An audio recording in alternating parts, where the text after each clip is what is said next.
Welcome to Eight Questions with. I'm your host, Patrick from Have Cheetah Will View, and it is 28 degrees, and we have gotten some snow.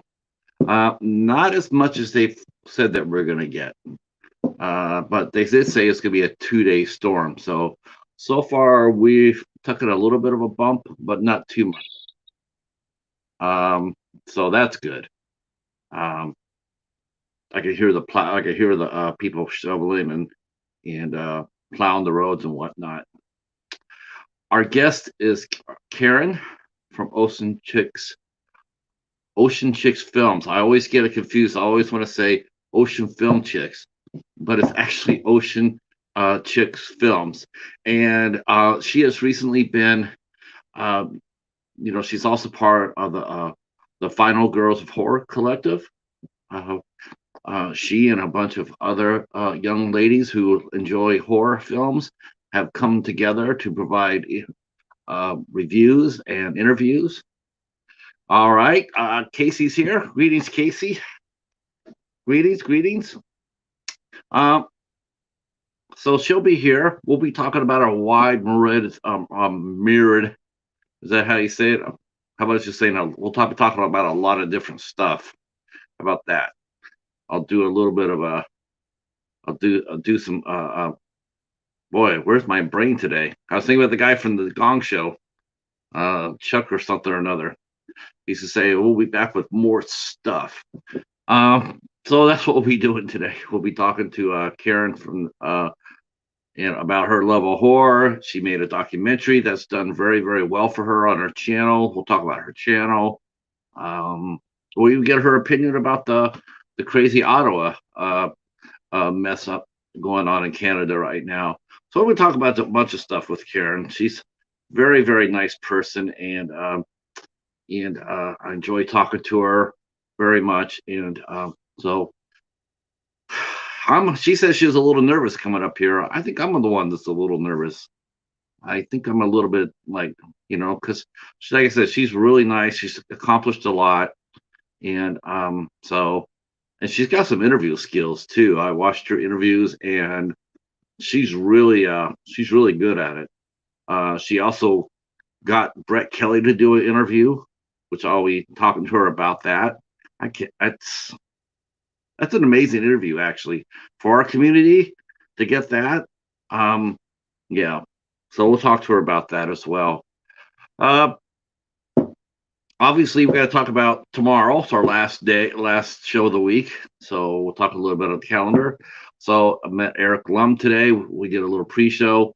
Very nice man. Him and his wife Judy are based out of Las Vegas, and they are a husband and wife acting team.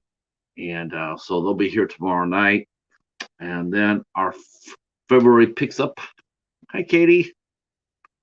Um, Good. I'm glad you're here. I know Bones will be here momentarily. Um, just in case someone wants to try to come in and cause trouble, which I don't think they will, considering that I blocked them. So I don't think they'll be allowed to come into our show to cause any mischief. Though that is a first for us. I have never had to worry about that before tonight. Um, so I'm sure it's a much ado about nothing.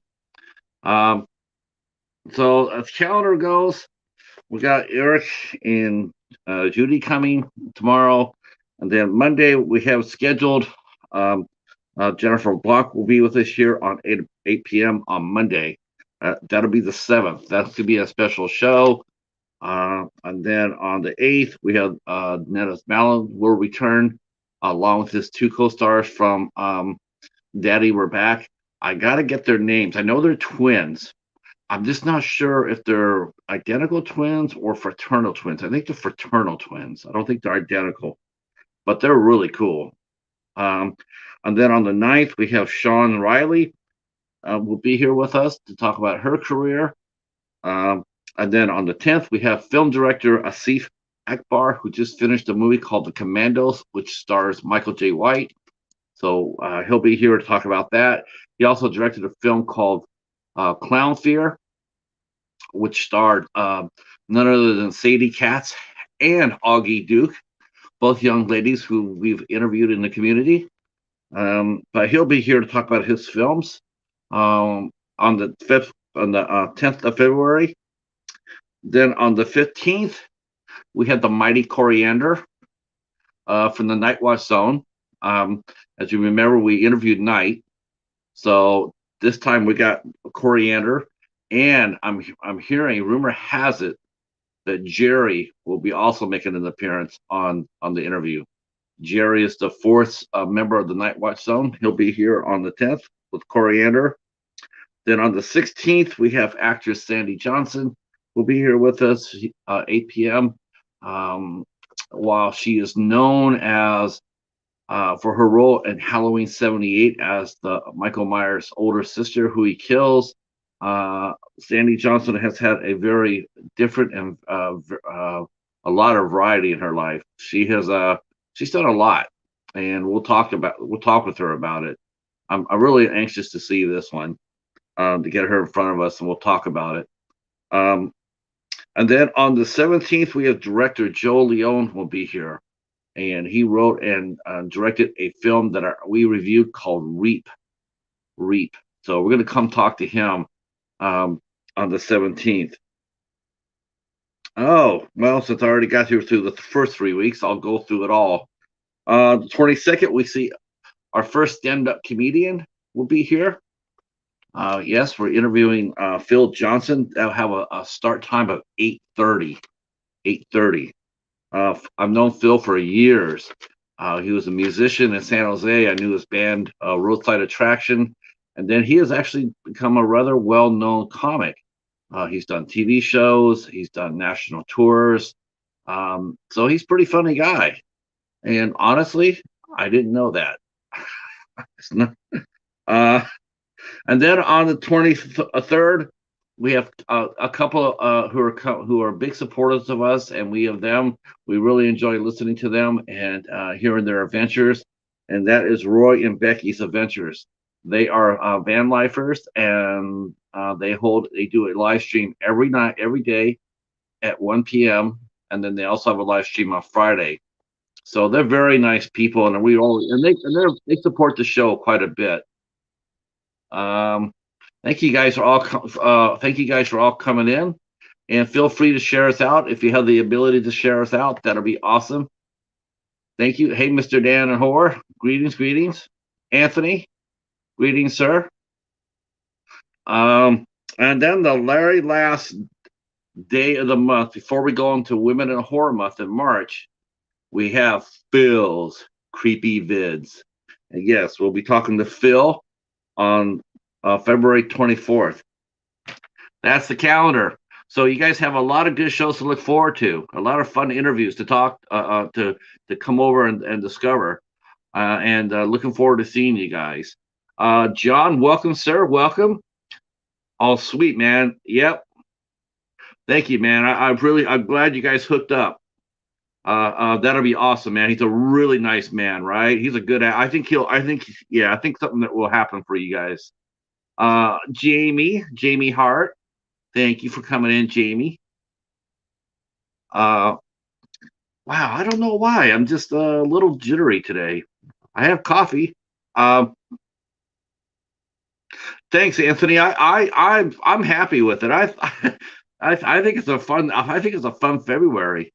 I really do. I think this is going to be a really fun February.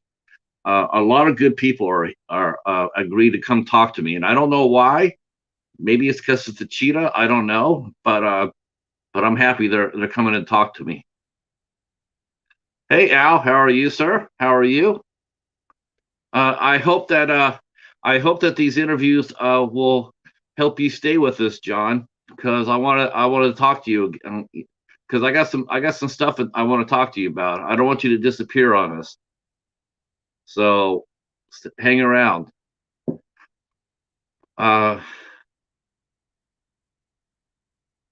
Yeah, he definitely could tell. Yeah, I really enjoyed talking to Akeem Bozeman. That's what me and John are talking about here, Doomsday's Crypt. He was the guest that we had on yesterday, and just a really hardworking, very conscientious young man, and I can't wait to see what's gonna happen. Um, like I said, it was so weird.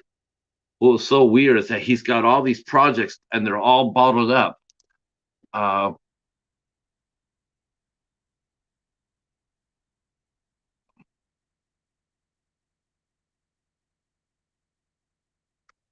uh, yeah, he has like 8 projects. If you go to his movie database page, if take a look at that, you'll see that it's all bottled up.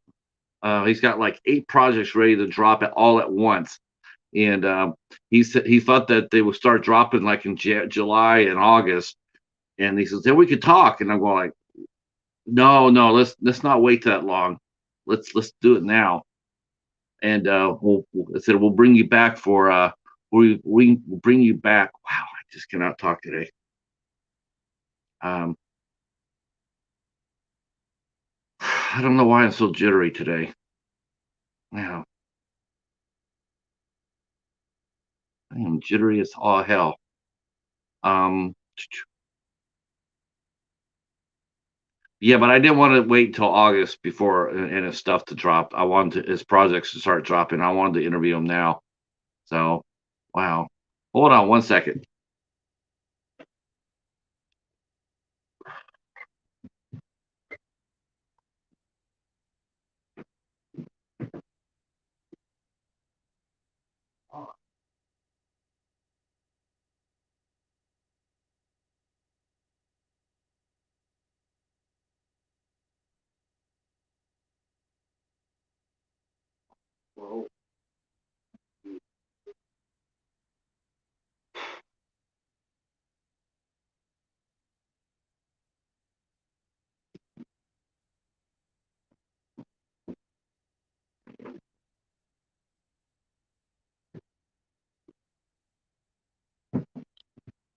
All right.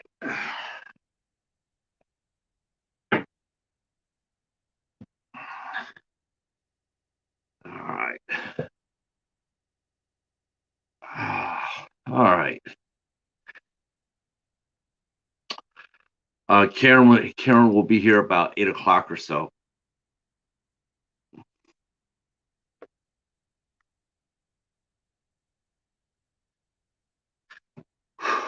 Okay, let's see if I can restart this over here. So Karen will be here in about 3 minutes. Um, I've been using the community tab. Actually, she's coming right now. That's a good thing because once I get to talk to somebody, then maybe I won't be so nervous.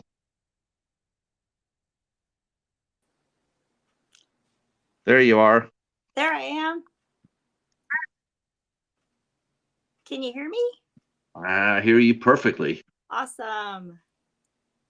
I don't know where it was. I feel like I feel like an off-road truck trying to go up a side of a mountain today. It's like my wheels are spinning, but I'm not going anywhere.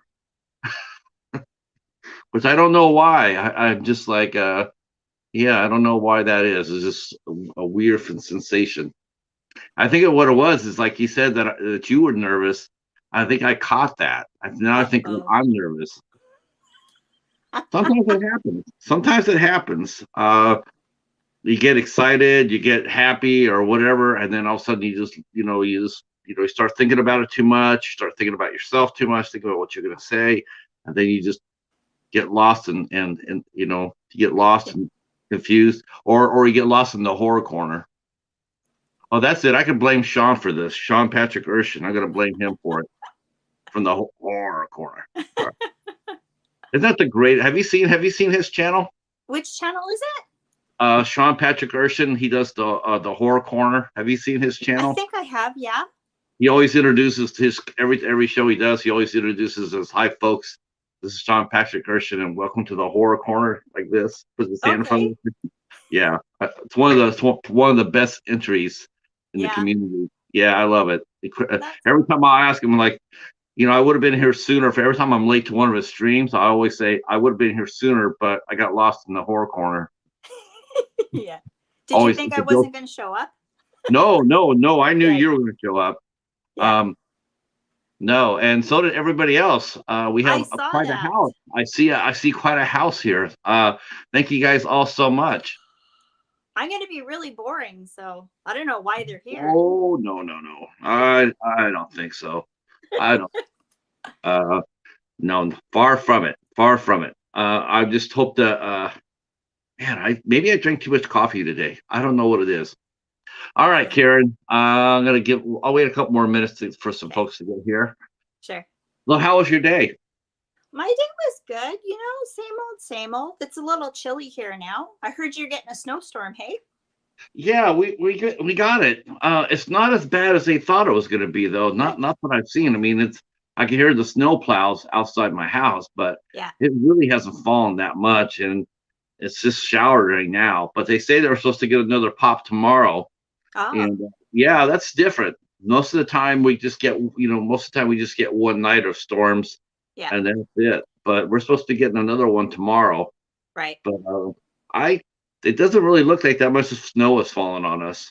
So the Maybe like last few years, do you get a lot of snow like that yeah, this late or? when I first moved here to Michigan, Yeah. I moved here in 1999.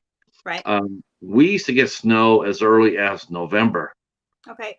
I remember being in downtown Northville when we got hit by a storm, Yeah. and we lived in a town called Livonia, and we used to get hit too. Yeah. But as the years have gone by, our winter has stayed cold, but our snow has gone like this. Right. Yeah. So now it's basically end of January through February is the only time we get snow. Right. And that's it. And That's it's weird, not eh? no climate change. Oh It, yeah, of course. Yeah, of yeah, it course. really anybody who's naive enough not to see it is, but Yeah. that's every year it's getting less and less. Yeah. And I was reading today that the Winter Olympics in China, all the events that they're requiring snow, the Chinese have to make it. Wow. They don't have snow on the ground, Yeah. so they've had to manufacture it just to be able to have the Olympics. Right. I That's mean, crazy. it's scary actually. It is. Well, I live in the rainforest and we have drought conditions all the time now. Now, where exactly in Canada do you live at? I'm on Vancouver Island in Victoria, British Columbia. So I'm Well, on you're the other coast. oh yeah. Oh, I didn't realize that. I thought you were here on our time. No, no, it's early here. 5 o'clock Oh, now. wow, okay. I don't know Yeah. why, but I thought I had you like in Toronto. No. Okay, I'm from Thunder Bay originally, Ontario, okay. far away from Toronto, but it's near Toronto, you know? And so that's the same time zone as you, the 3 hour time change. How do you like where you live at Oh, Vancouver yeah. Island? I've been here as many years as there. So I was there for like 26 years, here for around that same time too.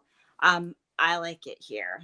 I really, because we get like a week of snow, you know, the weather stays pretty constant, doesn't get too hot or too cold, and it's just beautiful out here. Absolutely beautiful.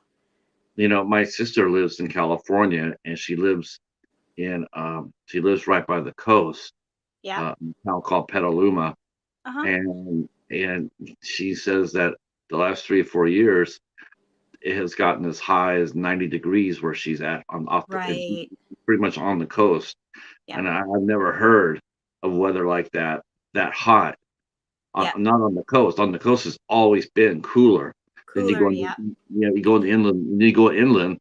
Like I used to live in an inland valley Yeah. called the San Gabriel Yeah. Valley, and it was really hot there because all the heat gets trapped. But Right. on the coast, otherwise. But Cooler. well, I'm glad you got good weather. So I mean, you're enjoying this then. I Well, like living you here. Yeah, it's nice. It's very much more laid back. I had to adjust to that when I first moved here because Ontario is very like, we get mad. We get, you got to do it fast and get going. And out here, it's super, super laid back. So it was a different lifestyle, especially being on the island. We're a little bit cut off from the mainland because we're on the island. So there's always issues with that too, but I really like it out here. I think if you can, it's a really nice place to retire, and it's expensive, being on Yes. the coast, but I like Uh, it. Welcome, Echo Zero. Echo Zero's new to me. Him and I Hi. became YouTubers, YouTube friends. Welcome in, welcome in. Marty, Hi, welcome guys. in. Echo says that he lives in the middle. He lives in the middle of Washington State, and we got a record-setting heat wave in the summer. And the word is we broke record for the area with how cold it got here last month. Yeah, yep. John's been saying that too. John noticed that too. The climate change. Yeah, it really is. I mean, I think it's really hard for some people to not see it because, like, Right. some of the states there's like Michigan has all four seasons. Yeah. California doesn't. California Right. only has Yeah. summer and basically summer and winter. Just like Um, here. Yeah. Texas, Florida, they don't really have. There's not very many states left that have all four distinctive seasons. So Right. I think that some of those states, I think a lot of people just don't see it. You tell them It's that, very hey, true. Yeah. I you used to know, work retail a few years ago, and people would come up and you'd ask them questions, and they were like, "Oh, it's this weather. We get this every year. It's been like this forever." And I would think, I don't think so. I think mhm. things are getting more and more severe and bad. And you're just kind of denying it, in denial about it. So, It really is denial because anybody, like I said, anybody lived in Michigan for the last 20 years, they could tell you that it's really changed. yeah. And just because, like, California has a record snowfall, yeah, that may be so, right? But it goes away faster. It doesn't Right. last as long. Yep.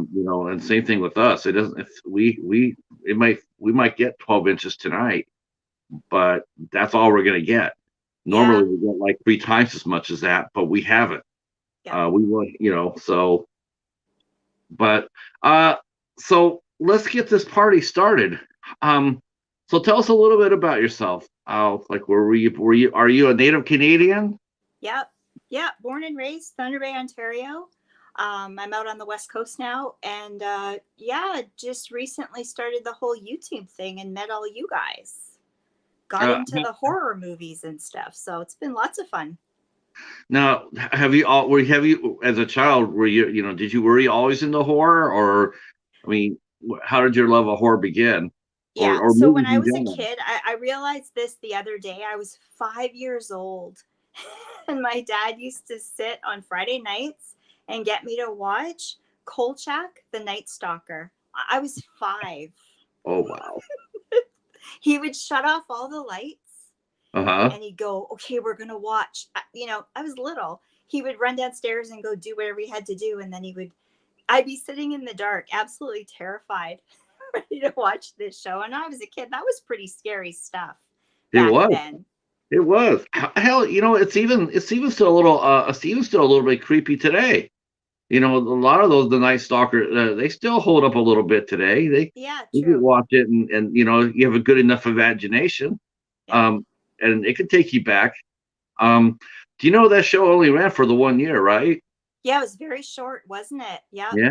I'm pretty sure I watched it the year it was out, because that would have been like 70 something, I think, 74 or something like that. Yeah, they did a 2-hour movie, Right? and then they did the series, but I think they only ran it for 1 year. Right. I know they attempted a revival of that, which I was shocked to see did not take. It didn't That was, fly, but something else came out. Didn't Supernatural came out at the same time too, right?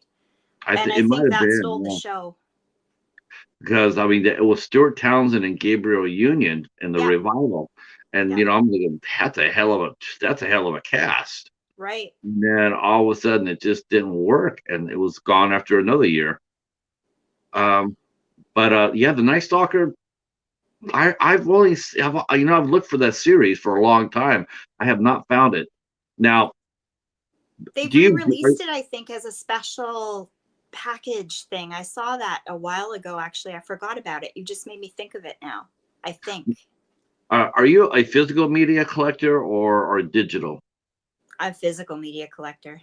Yeah, me too. Yeah.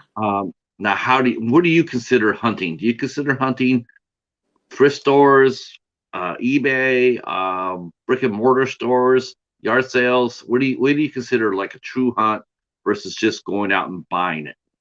Yeah, we do a lot of secondhand stores and yard sales and things like that too. When I can score something there, it's like right on, and we grab things. But I'll go for big box store sales and things like that. I haven't really gotten into ordering anything yet. Um, Probably down the road I will. But it's just so bizarre to me that it's so hard to find physical media because I never thought in my lifetime that would ever happen. No. And I went away from movies for a few years, came back and went, what is this? How do we do this streaming? What do we do here? How does this work even? Took me a while to get caught up on that. But I'm still really stuck on buying, old VHS, DVDs, Blu-rays, whatever. Yeah, Yeah, the old stuff. I enjoy it. I just, you know what it is for me, and though I do watch because I do reviews, I do that, so I can't. And nobody can sit there and say I'm just a hoarder, though they might. Um, but what I like, I just like to hunt. I like to go out and I like to look for it. Oh, I've done eBay a few times. Right, Something I needed to, if there's something I needed to watch, right. for a show or something like that, I might need it, so I might have to go get it. Yeah, Um, but otherwise, no, I don't really consider going to Best Buy or Target or places like that as far as film hunting goes. Is right. that you're just going out to buy it. Uh, I like going to the places you mentioned, like the thrift stores and the yard sales and the estate sales and Yeah. what. And then the library, as everybody knows, I Yeah, think the that's a good one library. too. Yeah, absolutely. And video stores. I have a video store still. I Mm, just did a video about yeah, try getting. you interviewed a video. How was that? Oh my God, how fortunate I am. It's amazing. It's awesome. You can go in and search all the titles, and it's one of my favorite things to do in the whole world. And it's not a blockbuster. It's just a small privately owned local video store in my neighborhood. I love it. Echo Zeros has just said he says he went to Best Buy here a while back to look at movies. They removed 75% of the physical media. They told me it was corporate's call, and they knew there were people not happy about it. Yeah, yeah, Are I there had still blockbusters? no one Blockbuster. There's one left. Actually, I think you're closer to it than I am. Really? It's in Bend, Oregon. Oh, wow. It's the last Blockbuster. They have a Twitter account. Yep. I think they have an Instagram account, and yeah, people. It's a tourist attraction now. I bet. Yeah, people come by and they go to the last Blockbuster. Yeah. Um, so my stores are gone. Yeah. Um, a couple of years ago, I mean, they closed the chain last year. Family Video, and Right. yeah, I was It's heartbreaking. hard, especially with times the way they are right now. It's pretty tough, like to keep things going. I my heart goes out to him for keeping it running, and I'm gonna have him on a live stream actually to let everybody chat with him. He can't believe anybody cares, but I said everyone will just be blown away that you still have a video store. Come Huh? on. I was gonna say, does he sell? He does, yeah. I can get some stuff there too. So that's pretty cool. He still gets a few new titles in. He was telling me he gets them in like about 2 months after they come out of the theater. So that's not too bad. No.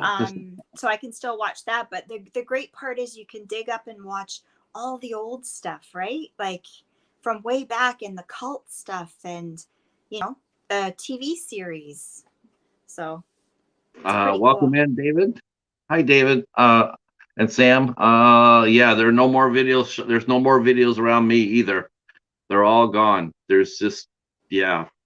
Because I mean, I used to sit there and me and Hobbs used to talk back and forth, go back going to Family Video.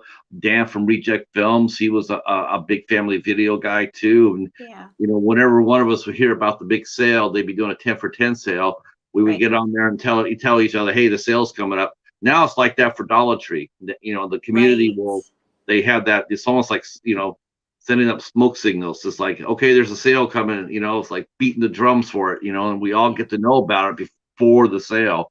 which really helps out. But You as guys far are as, lucky for that though, because we don't have in our dollar stores, we don't have physical media in any of them here anyway.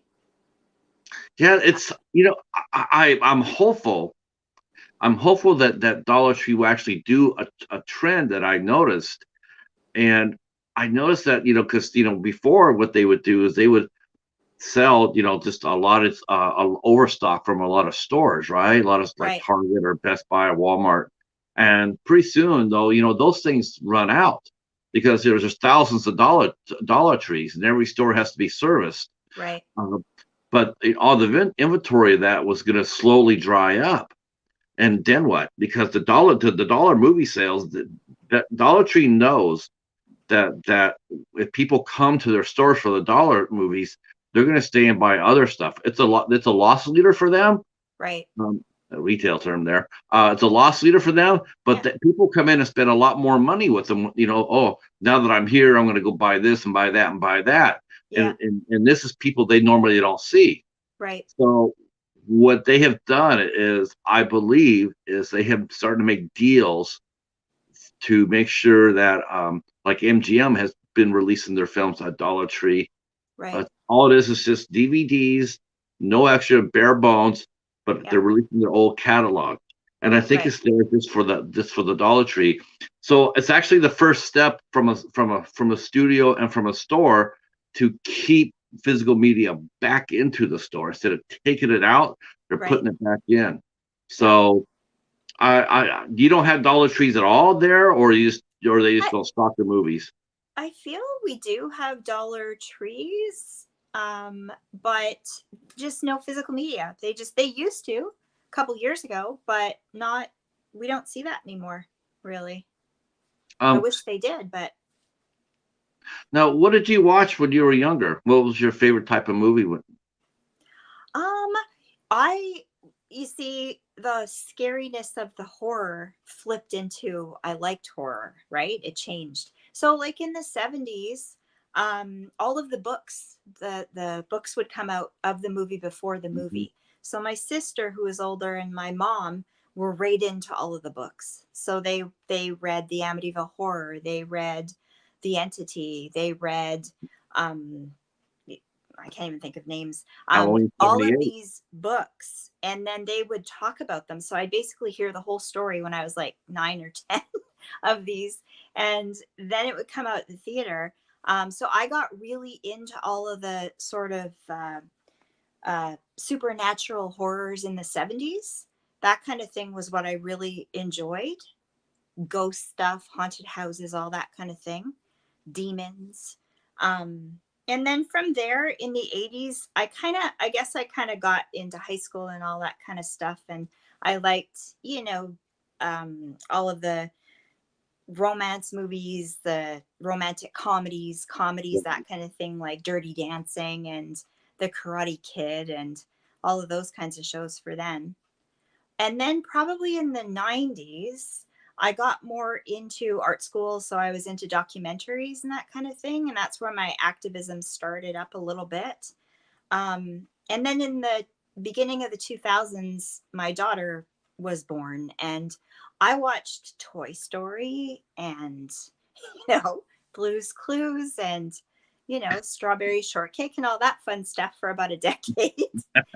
And now I'm starting to get back into it again, like more of the rewatching things from the past. And I think that's why I missed a lot of titles back then that you guys have all seen before, was because I just kind of went through that trend. But yeah, I'm getting back into it and trying to catch up, get Uh, up on all the cult classics and whatnot. So I'm pretty much the same. Honestly, there was a lot of shows that, because me and my wife, we used to really like to watch. We used to really like to watch all the, as far as the networks go. We used to watch the Home Garden Network and the Food Network and right, Cooking, and we really didn't do a lot of drama. We didn't watch a lot of. I mean, the only show I watched religiously, for a long time was Person of Interest. And the rest of the shows I would hear about or read about, but I never saw them, like Supernatural or whatnot. I heard about it, but I didn't know anything about right. it. Yeah, Once in a blue moon, I catch an episode of Smallville. right. or Law and Order, and that would be it. So I'm also catching up. I'm very much catching up. There's a lot of shows out there I knew nothing about. Right. There's so Um, much. There's so much. It's just almost impossible. I think it's a great niche to get into on YouTube because it'll never end. no, no, I agree, and everybody here, for the most part, is they're a tremendous supporter of physical media too. I mean, you see some of the collections. I don't have a collection like some people, like David No, here. yeah, I don't have any collections like his. His collection is crazy. yeah, Um, and those Mr. Bones and a lot of folks here. I don't have a lot like that, but it's fun to get. Once in a while, you go ahead and you find a really unique, uh, like a unique item to buy. yeah. It's really fun to find. Right. Um, so do you like collecting from the boutique labels, or you just like to go back there and try to collect the classic TV series that you missed out on? Yeah, I'm all over the place. I'll see things, it'll spark something in my memory, and I'm all about um, showing my daughter what kinds of stuff I used to watch back in the day.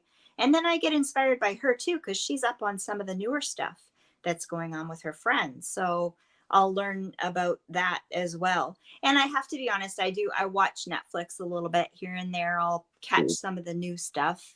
We have Tubi, of course, the Final Girls of Horror. We're all into Tubi. No. Uh, So yeah, I was thinking, it just made me think, when I was younger, back in Thunder Bay, my very first collecting of movies was through Columbia House. Do you remember that? oh When yeah, you would pay a penny and you got like 10 movies, and then you had to order like um, free a within movie a 2 years. year or something like that Yeah. until you fulfilled the contract. How many people actually fulfilled the contract though? I don't know. I know people would just like they think they would create addresses to get the loot. I can tell you right now without any shame that I did that twice. Did I you? ordered I ordered it. I ordered it. Yeah, because they always marked them up. All the They movies, did, yeah. they marked it up. It's like, okay, if you're selling this for retail price, sure, no problem. Here's 11.99 for. But they were sitting there be charging you by like 19.99. It's like, Right. because they're trying to recoup the cost of the movies they gave you for free, or the Yeah, or the right. albums they gave you for free, and that Yeah. was no deal at all. So no, it was like, no, I'll take the 10. Thank you. And then they Yeah, yeah, yeah. keep on See sending ya. you the. Did you buy 3 movies? I'm like, no, I moved. Yeah. Smart. Yeah, But I wish I had continued to collect from wherever from that time on, and then I would have a whole room full of, you know, I I was a I tapes. was completely accidental. I was completely my collection was completely accidental. It Right. was I didn't intend to collect. It happened because of circumstances. Right. It's like so, and then I woke up and I realized that I had a lot of movies, and I'm going like, I have a lot of movies here. I don't know how they got here, Right. and I'm serious in saying that. I don't know how they got here, but now that they are here, I'll take a look at them. And then I found Family Video, and then I was really in trouble. Yeah.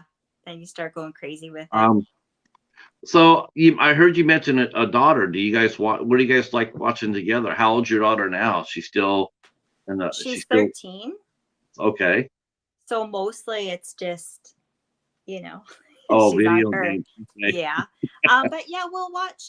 We do, the video store has a deal on Wednesdays that's 5 for $5, 5 for $5. So we'll go and I'll pick a couple and she'll get a couple. So she's getting more into, high school type of movies. Um, and but she'll watch some of the horror stuff with me too. She kind of got me into the Japanese movies of The Ring, some of those foreign horror films. Right. But we kind of go all over the place, just depending on whatever kind of comes up that week. We watch a lot of stuff, and I get a little burnt out sometimes on the horror because it's just nonstop, right? It's every day, people getting their fingers ripped off, and I can only Yeah, do I so much of I that. yeah, Um, I'm with you. yeah. and I like to watch a lot of I like ghosty stuff too. So I watch a lot of the ghost hunters that go out, and I watch a lot of true crime. I really enjoy that too. So we'll watch that. But yeah, just we're kind of all over the place. Sometimes comedies. Yeah, I got hooked on the first 48. Did you? I haven't seen that. Oh man, that's probably I would sit there and watch like the two shows I watched a lot was were Iron Chef America and then the first Right? 48. I cannot think of two more opposite things to watch than that. Right. I was impressed. The first 48, I was just really impressed. I was, you said that you watched documentaries and that got you Yeah. going into activism, which we'll touch in here in a second. Yeah. Okay. But that's the same thing with me. It's like, man, I was like, I watched the first 48, and it's really hard to, you know, these fish in today's world. It's just, find yourself really struggling to. I mean, how do I say it without hurting somebody's feelings? But I'm just gonna say it. Just say it. Yeah, I don't. It's hard to respect police officers now because of all the shit they do. Yeah. And as you think as people would get older, they respect it more. Right. My dad Lewis was a cop. He was a Right. damn good cop. Yeah. But today's cops, they're not so good. There's a lot of them that just are up to shenanigans, and Yeah. it's really hard to maintain that respect. Right. But watching the first 48 is a really good reminder of what a good cop can be and Right. should be. Yeah. When you see a cop, when you see a pair of cops chasing down, like a John Doe or a gangbanger, like it's like they're chasing the killer down like they shot their mother, Right. Yeah. and it helps you restore the faith that there are still good people out there doing good things. Right. So I really got hooked on that, seeing the dedication and what I restored a little bit of humanity. Yeah. Uh, what documentaries did you watch that triggered your activism? I mean, what was there? Was there anyone So, particular? quite a few years back when the documentary Vegucated came out, and Food Inc. And there was a few more back then around that time. We actually had to illegally get your Netflix to be able to watch them because they weren't even available on Canadian Netflix yet. So that year we watched all of that kind of stuff, and I got into the vegan diet. I started out vegetarian for a while, and then I just decided, you know what, screw it, I'm going to do this. I watched how they were treating the animals and that kind of thing, and I went down that path for a while. And then a couple years ago, I opened up a vegan cafe in town. But it was from a couple of years up to, I think, 2019, thereabouts. And rents are really high out here. It was really tough to make a go of it. And my town's not that huge to have, and there's so many restaurants here. And just before the pandemic hit, we closed. And then thankfully, looking back on it, I'm glad we did, because it would have been a really tough ride going through all the regulations and stuff. I mean, our whole country is basically shut down again, so it's been really hard. But yeah, I watched that, and those documentaries stayed in my head the whole time. I kind of started living the lifestyle and meeting people and that kind of thing. And then I watched some ocean documentaries. I watched the movie Blackfish, which really inspired me, especially living right on the ocean like I do now. And I didn't grow up on the ocean, right? I grew up in the middle of the country near Lake Superior. So I watched Blackfish, and it just got me. And I started looking into, SeaWorld and orcas in captivity and all of that. And I didn't realize it, but one of the main orcas that you guys had at SeaWorld Orlando actually started out here in Victoria, right in Oak Bay.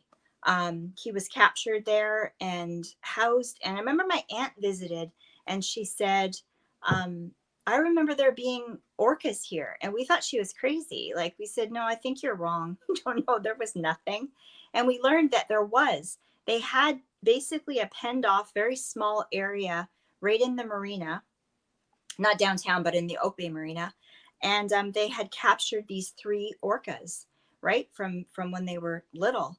And they kept them, and horrible conditions. And you'd see them kind of jump. The dorsal fins flopped over, and they basically performed for food, and they were stuck, and they were just miserable. And they'd hire trainers that knew nothing about anything, right? Young kids at school come in and be trainers. And so this orca named Tillicum, he became very nasty and aggressive, right? Because he's stuck in this pen, and he's, eating, doing tricks for food. And one day, this girl, Kilty Burns, she was a trainer. She was a young girl in school. And he grabbed her leg and grabbed her in and started pulling her down, and people were watching, and he killed her, right? So long story short, the aquarium shut down here, and Tillicum got sold to SeaWorld. And they were told here that, oh, he's going to retirement. We'll take care of him. But all they did was trade him over and put him in a new spot and set up shop again, and so that really, the story just like went right to my heart. And because I just love animals so much. That's the reason for the veganism, the animals. And so I was fortunate enough after the cafe closed to think of a new path. And at the cafe, I had met some members of Sea Shepherd, which is run by Paul Watson. And it's this big nonprofit activist group that cares for the oceans, protects the oceans from overfishing and pollution and that kind of thing. And I met them there, and we got to know them pretty good. And I got to go on the Martin Sheen ship that they had, because it was docked here, and they invited us for a private dinner. And because I was into the cafe and veganism and all that kind of thing, connected. And they started talking about, do you want to help us do movie screenings in town? Because I had the cafe, but then the cafe closed, and we still talked about doing it, and we're shooting around the idea. And then I thought we weren't going to do it. And then I thought, no, I want to do that. I think that's cool. We'll show documentaries in town and get people to come and watch, and we can promote the activism. So I pushed through, how I got all worked up about it, and I did it. I organized. They came on board and helped. I found a spot. I had a whole bunch of vegan restaurants in town donate food. We had tons of, like door prizes and things donated. Lush actually supported us. And then I thought, I'm going to try to interview a few people for this evening of movie watching. So I decided we should show Rob Stewart's Sharkwater Extinction. And I connected with them, and they're like, sure, yeah, go for it. And Rob Stewart was a big hero of mine as well. So I watched that movie too, that documentary, Sharkwater. That really inspired me a lot too. And then when he passed away, it got me even more going about it. So I had this opportunity. So I had that movie, I had everything set up. They were helping as well. And we even had the mayor gave us a letter of great job, we support you and all that kind of stuff. And then I started doing interviews. So I went on to get in touch with some of the people from the movie Blackfish, because that was another documentary that really inspired me. And they agreed to do interviews online. So I didn't know what I was doing. No clue. Got my daughter to help me with the buttons. Yeah.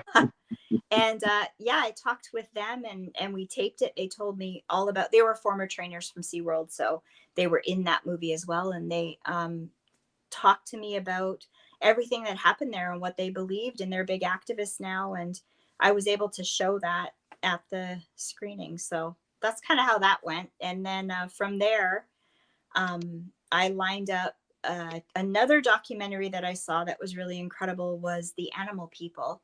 And it was executive produced by Joaquin Phoenix. And so I saw it, and the vegan group in town was talking about that movie too. And I thought, well, I should see if I could get that one to do the next movie screening to keep this thing going. And I found the people that were actually involved in it was a group called Shack 7, and they were actually activists against animal testing in labs. So they went against, what was it called? I'm forgetting the name of the organization. Um, Huntington, I forget. I'm going blank. Anyways, they were for that. So they were activists against these animal testing labs, and they fought for that. And they ended up getting charged and arrested as terrorists, and actually thrown in jail for like 5 years. It was just an incredible. Like if you could Canada? see the things that they were doing to these beagles, like dogs and monkeys and things, you would just be like mortified. Yeah, and they got charged with terrorism, arrested. But I was fortunate enough to talk to one of the guys from that group. Just amazing, an amazing story. But then I was gonna show that movie, and then the pandemic hit, and I thought I can't do gatherings anymore, right? So we waited for a couple of months, still couldn't do it, and then I finally got to a stage where I was like, I'm never going to be able to do this, these screenings again. It's going to be forever. So I took everything and I did it online, and I thought we'll show movies as watch parties, and we'll have gatherings and live streams and whatnot. And then it kind of turned into doing movie reviews and things on YouTube with, I've got lots of documentaries that I've reviewed, and, done vegan recipes and things like that. And then it just kind of evolved into horror, horror movies. Largely because I thought I don't want to only cater to and talk about activism with activists. I want everyone to come in and talk. And I thought there's a lot of movies, even horror and sci-fi movies, that have that message going on. Sure they do. And I thought I can do that kind of thing and reach more people. And I found it really cool because like here I am talking with you right now, and I'm talking about this stuff, right? And I think that's really neat. So that's kind of long story, but that's kind of how things went. I'm trying to think of if it was either Peter Benchley or Steven Spielberg who said after Jaws came out that they wished they hadn't have done it because Benchley, with Peter Benchley, he said the because writer, the book. Yeah, because now they're going to become the most feared thing and hunted thing in the ocean. Yep. And, luckily, we've actually taken steps to try to protect them. But yes, what does that mean, right? Because our oceans are being fished out. I follow a group called Seaspiracy on Instagram. Yep. It's absolutely terrifying what it they is. I know. And people just don't get it. They truly don't understand it. But I mean, they're seeing a little bit of what's going to happen now. They're seeing it. Yeah. We realize it now. Watching this inflation go up because of the pandemic. Because of this. This is because of the pandemic. Yeah. Just wait till this happens. Is because there's nothing there out there to catch.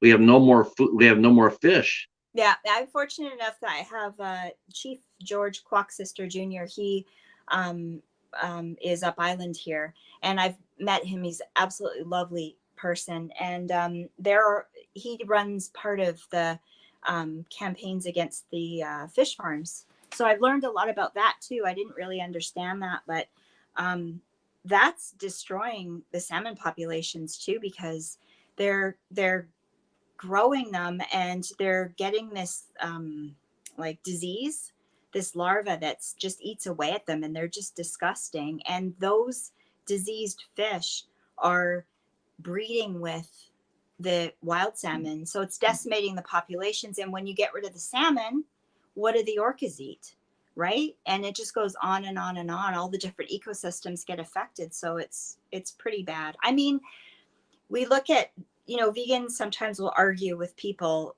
like it's the big companies and the corporations and the mass fishing and stuff that's causing the majority of the problem. That's what's ruining the environment. So how we choose to buy things and put our money in that kind of thing is what really helps more than anything. Yeah, if there's no demand for it, there's no profit in it, Exactly. it's just, and that's what you want to try to do. You want to try to find an alternative way, alternative way to eat without tapping into, like the fish. I mean, Yeah. yeah, it's hard. I mean, I'm not a vegan or a vegetarian Yeah. myself, but I watch what I eat, and one of the things I don't eat or I hate eating is called, me and my wife would sit there and watch, you know, like we go try to get chicken, and we go to Walmart or Sam's Club, Right. and you go there to get chicken, and the chicken is bigger than you are. Here's chicken thighs. They're like this big because Yeah. they're pumped full of steroids. I'm Yeah. going like, damn, that chicken had a bigger leg than I did. Yeah, You isn't it know, and disgusting? it Like, is. I know you and I both, we were around in the 70s, right? So we know how things were back then, and it's so different now, right? Like, I find even myself, tomatoes they're not the same as when I was a kid. Mm-mm. They're weird, like food, a lot of food is really strange how things rot so fast and don't last. And It never used to be that way. I I mean, don't think so. you go get vegetables, and it would be, you could have them for up to 2 weeks. They'd be fine. Yeah. Now it's a matter of days, and Yeah. and it's just like, if you want to live that lifestyle, it's almost like they designed it so that you be coming in and spending more money. Trying to Right. eat clean and healthy is more healthy. It's more costly than it is eating junk, and it shouldn't be. It should be reversed. It should be, Right. you eat clean. We're gonna make it so that we're gonna make it easier for you. Yeah. And but it's reversed. Yeah. Um, it's a damn shame. It Um, is. so I what I feel bad. Like, a few years back, my dream was to live off grid, grow my own food, but it's getting where the weather is so bad. How are you even going to do that? Like, we can't even grow certain crops anymore because the weather's so bad. Like, look at California is getting so much rain. Um, so it's pretty scary. Yeah, it's go.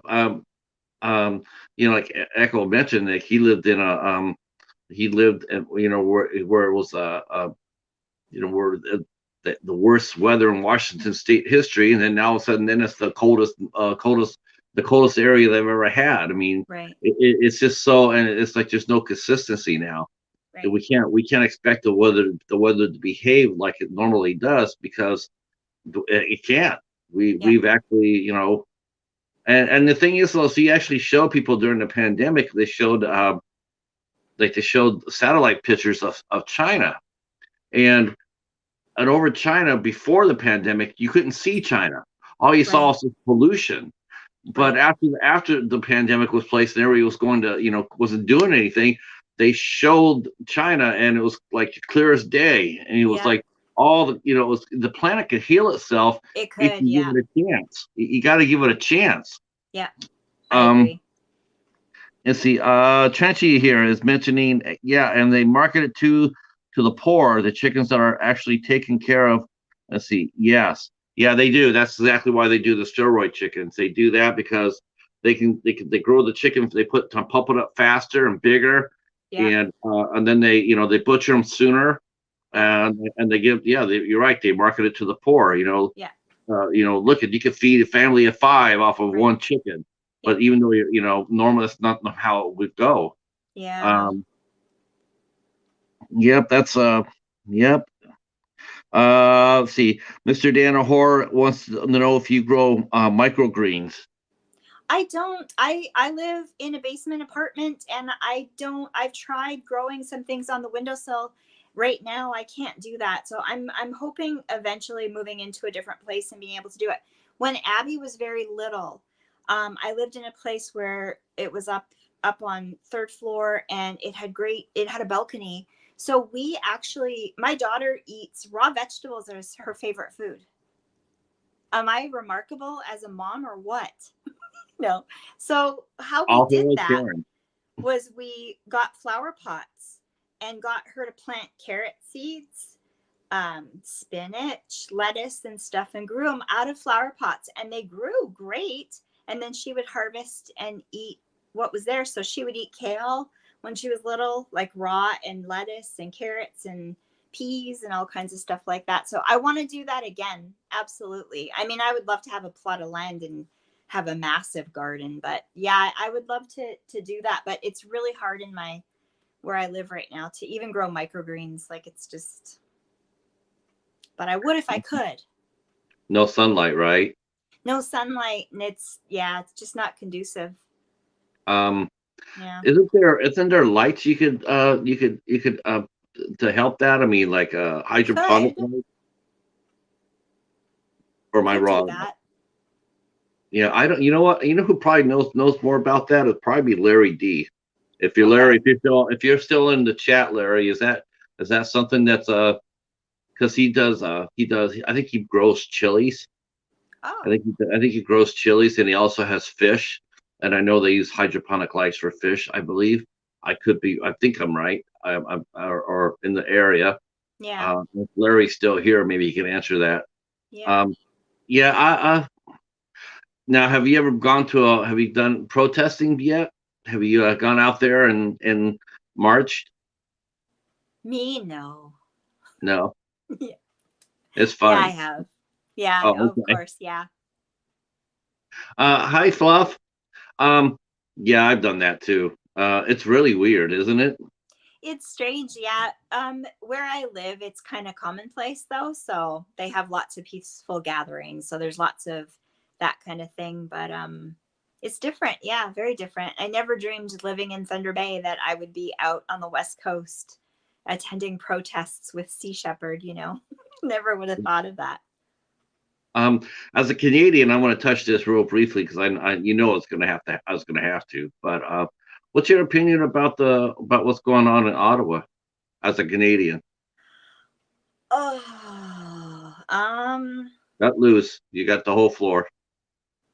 um, well, I, I, I don't know whether I should say this or not, but I tend to not vote because I got into everything when Brian Mulroney was in power back in the day, and I had hope, and I don't see it ever changing. It doesn't seem to matter who's in power.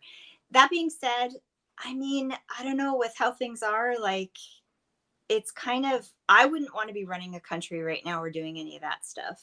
So I Yeah. don't know because I don't really know what the answers are because things are so complex. Even the activism, like the stuff we've been talking about, what do we do? Like the weather's screwed and we can't grow crops and things. Like how do you fix that? So what's happening there? I don't know. Honestly, I'm kind of at a loss. I'm just doing my best and trying to keep my daughter safe and you know it's kind of to have things functioning. I think things have to change. I think we're at a crossroads in the world and life where things have to change, and it's really tough because it's like switching from gas to electric cars. How do you do that? Like, yeah, you can protest and flip out and say you can't drive cars and that kind of thing, but how do you take everybody and say throw away your cars, we're going with electric cars now? Like, it's not an easy process or a change. So I don't know. Yes, it's different, isn't it? Life is really strange. Yeah. Shutting everything down the way they've been doing kind of irks me because they know ahead that things are going to be bad, but they wait until things get bad before they start taking everybody's privileges away. So I don't know. Like, I can Pe- see people getting angry, but at the same time, we need to do something. People are dying. But didn't you think? I think Canada actually was ahead of the curve. I mean, Yeah, I think your leaders shut down before ours. Ours did nothing. we did really well. And then we started opening stuff up too quickly, and there was so much pressure. Money, it's all money, right? Everything revolves around money. Money, money, money. Yeah, I think that you know what I think you hit it right. I think that what it was like a lot of countries they did it right. As soon as they got wind of it, they tried to stop it. Right. And here in the United States, we did the opposite. we never tried to stop it. I mean, Right. we knew about what was going on for months, and then Yeah. we still didn't stop it. Yeah. You know, our president said it was the other side, it was a hoax, it was this, it was that. There Yeah. was no unification. You know, I think, I think it's frustrating too because of the I think what people really get frustrated by it is because this, the pandemic, the flu, or flu, or the COVID, it keeps shifting. They can't get a handle on it. Right. It's sort of like like the AIDS crisis on steroids. Right. I mean, you were around for that. I mean, a lot Yep. of people in the chat were around for that. I mean, it was so prevalent. Not on that big scale, but it was so hard to get to actually try to grasp it and try to get a handle on it. Yeah. It took what, 15 years before they came up with a way that you know you still can get it, but now you don't necessarily going to die from it. Right. But you have to True. take, like, That's true. you have to take all these medications and whatnot. And you're right, it's almost to the point where, like, wow, I don't want to manage. Well, I don't want this to be managed. I want this to be stopped. Yeah. I think all we can do now is just keep wearing our masks and just being careful until it has to go dormant. That's what I don't get. Like, my dad was around when there was polio and there was scarlet fever and Mine and I too. remember him talking about stuff like that. And Yeah. that's what happens. It has to go dormant, and it's never going to go away, but it'll go dormant, and we'll rise up again. It'll be better, but I don't know. There's so You, much. you and I, we're old enough to remember, even when we were going to school, that polio was still a thing. Yeah. Uh, you did not want to catch polio. A lot of people don't know what it is. I think they've Right. only got, like, I saw a little article about, like, some of the folks in the iron lungs. There's like 3 or 4 people with iron lungs. Yeah. That used to be the treatment. That's hard to even comprehend. Like, do people now, younger people nowadays, not learn history? Do they not learn these Nope, things? Like, nope. That's an interesting thing you mentioned. John mentions here. I'm glad you're still here, John. Sorry, very easy to plant and grow fruits and vegetables. Can either say really. You can't say. Can either really. I don't know what that means. See, I like to know directions to effort as. I don't understand, John. I mean, she as far as where her apartment is, it's underneath the street ground. level, so there's no Yeah, I mean, light, there's windows, to but the we just window. don't get the proper, like, Right, sunlight. right. So you probably need to go. Airflow. I don't Airflow. Yeah, that's part of it. You can't, because you have to get pure. You have to have have to purifier, because most of the ground, if you're on a basement like that, most of the pollutants are on the ground level. So That there's a lot. too. Yeah, you're Yeah. right. The carbon. Al says history is a thing of the past. Yes, Al, you said it, and you're right. We are not teaching. We're not teaching history anymore. Um, See, Echo Zero says, "I know polio all right. My mom was born in 1953. Has post polio." So, yeah. See, that's amazing. People don't seem to. They don't understand that. That's why. That's why we have vaccines to make sure that doesn't happen anymore. Exactly. That's why it's gone. you know? Yeah, yeah, it's so simple. It's like, if you knock it down now, you won't have it in the future. So, Yeah. but It's very unfortunate that we've been sort of like bouncing around and not just cracking down on it. I really think if we would just shut everything down, like, hardcore for a month, we could. we could flatten it. I do Yeah. too. I do But too. I'm watching Denmark. Denmark is they. I don't know what their situation, like New Zealand. New Zealand, they flattened it down so bad, so good, that they have but one case. I think within 3 months, wow. they only had one case in 3 months. Right. So the only good thing is that the virus, the vaccines are coming out. They are slowing it down. People are getting, they're Yeah. getting vaccinated. So that's good. I'm really sorry what happened to Canada. I mean, I really am sorry seeing it. I really feel like I've said this before. I feel absolutely embarrassed and disgraced as an American that this is happening to you Yeah, because our prime minister has it too. yeah, it's He just just got diagnosed or yeah, tested positive. Sorry. yeah. I just feel like man, we're not good neighbors. This should have never gone where it did. Yeah, we didn't Um, do any better either, though. So it's the same thing here too. um. So what's your favorite? What's your favorite? Fluff's gonna mention about Australia. Uh, Right. our dream at the moment is to purchase a small acreage and become more self-sufficient. We looked at a couple of properties, but they're expensive. Going to look at another tomorrow with our realtor. Yeah, you know what? Cool. Fluff is really good at this. Her and her husband, they sustain themselves. They do fishing videos. They're very efficient. They're like you said, living off the grid. Yeah, Fluff and her husband are very much like that. Um, that's very cool. and they live in Australia, which is Ah. not necessarily an easy place to live because the Oh, outback is things have been it's horrific there too. yeah. Um, where's your favorite place to go to in Canada? I mean, Where's my? where's some of the, huh? Sorry, what? Where are some of your favorite vacation places that you like to go in your country? Because Canada is just beautiful. Yeah, it's just what's great about the island is we're super close to everything. So we're really close to the border, to Seattle and Oregon, and we can go to. I like this area here best. I think it's my favorite place to be. I've been to Alberta before when I was a kid.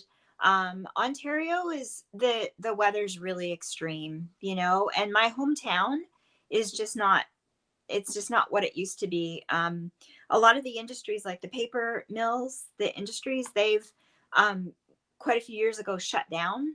So there's a lot of these smaller towns that are kind of, disappearing. I mean, there's hospitals, but so going back home to Ontario, not my favorite choice in the whole world. And I've never been to the East Coast yet, Okay, you've but never been out to like Niagara Falls yet? no, I don't think I've gone to Niagara Falls actually. That's really pretty. It's really pretty. Your country's Yeah. beautiful. We on a vacation there. We went to Toronto and then went over to Niagara Falls. It's beautiful. Have you It's gone to Montreal on that yet? no, haven't been to Montreal. I haven't Uh, either. I have a cousin yeah, that lives there. Toronto was really interesting. I really liked Toronto. Yeah. Um, it was funny though for such a big city. The one thing that we were sort of amazed at was there's not very many ways to get in and out of Toronto. No. When I There's was like a there's kid, like I used to fly to Toronto to do dance summer schools because I was really into dancing back then. And so we would go to Toronto, and it was literally like an hour drive on the freeway to get in and out of downtown, like from Kitchener to Toronto. And it was just driving all the time. That's all we did. yeah, there's just like I think there's like the 403 goes from south to north, and then there's one other highway that goes from east to west. I Right. mean, here in the the Detroit area, we have like we have our freeways look like spaghetti. They're Right. they're all over the place. Yeah. Like how if you needed to go someplace, there's like 20 different ways to do it. Right. Toronto, we were just noticing there was just like four ways, Yeah. north, south, east, west. And Yeah. Toronto's massive. Toronto is Massive. huge. Yeah. Yeah. And everything's very spread apart in Canada too. Things are far between. So people will say, "Oh, you live in Victoria. Do you know my friend so and so in Vancouver?" But it's like an hour and a half ferry ride to get to Vancouver. It's far. It's not close. So everything's very spread out. Um, oh, you're welcome, Fluff. John mentions here, he's just asking, not you're not complaining about what actions either taken if really believe this is a real issue.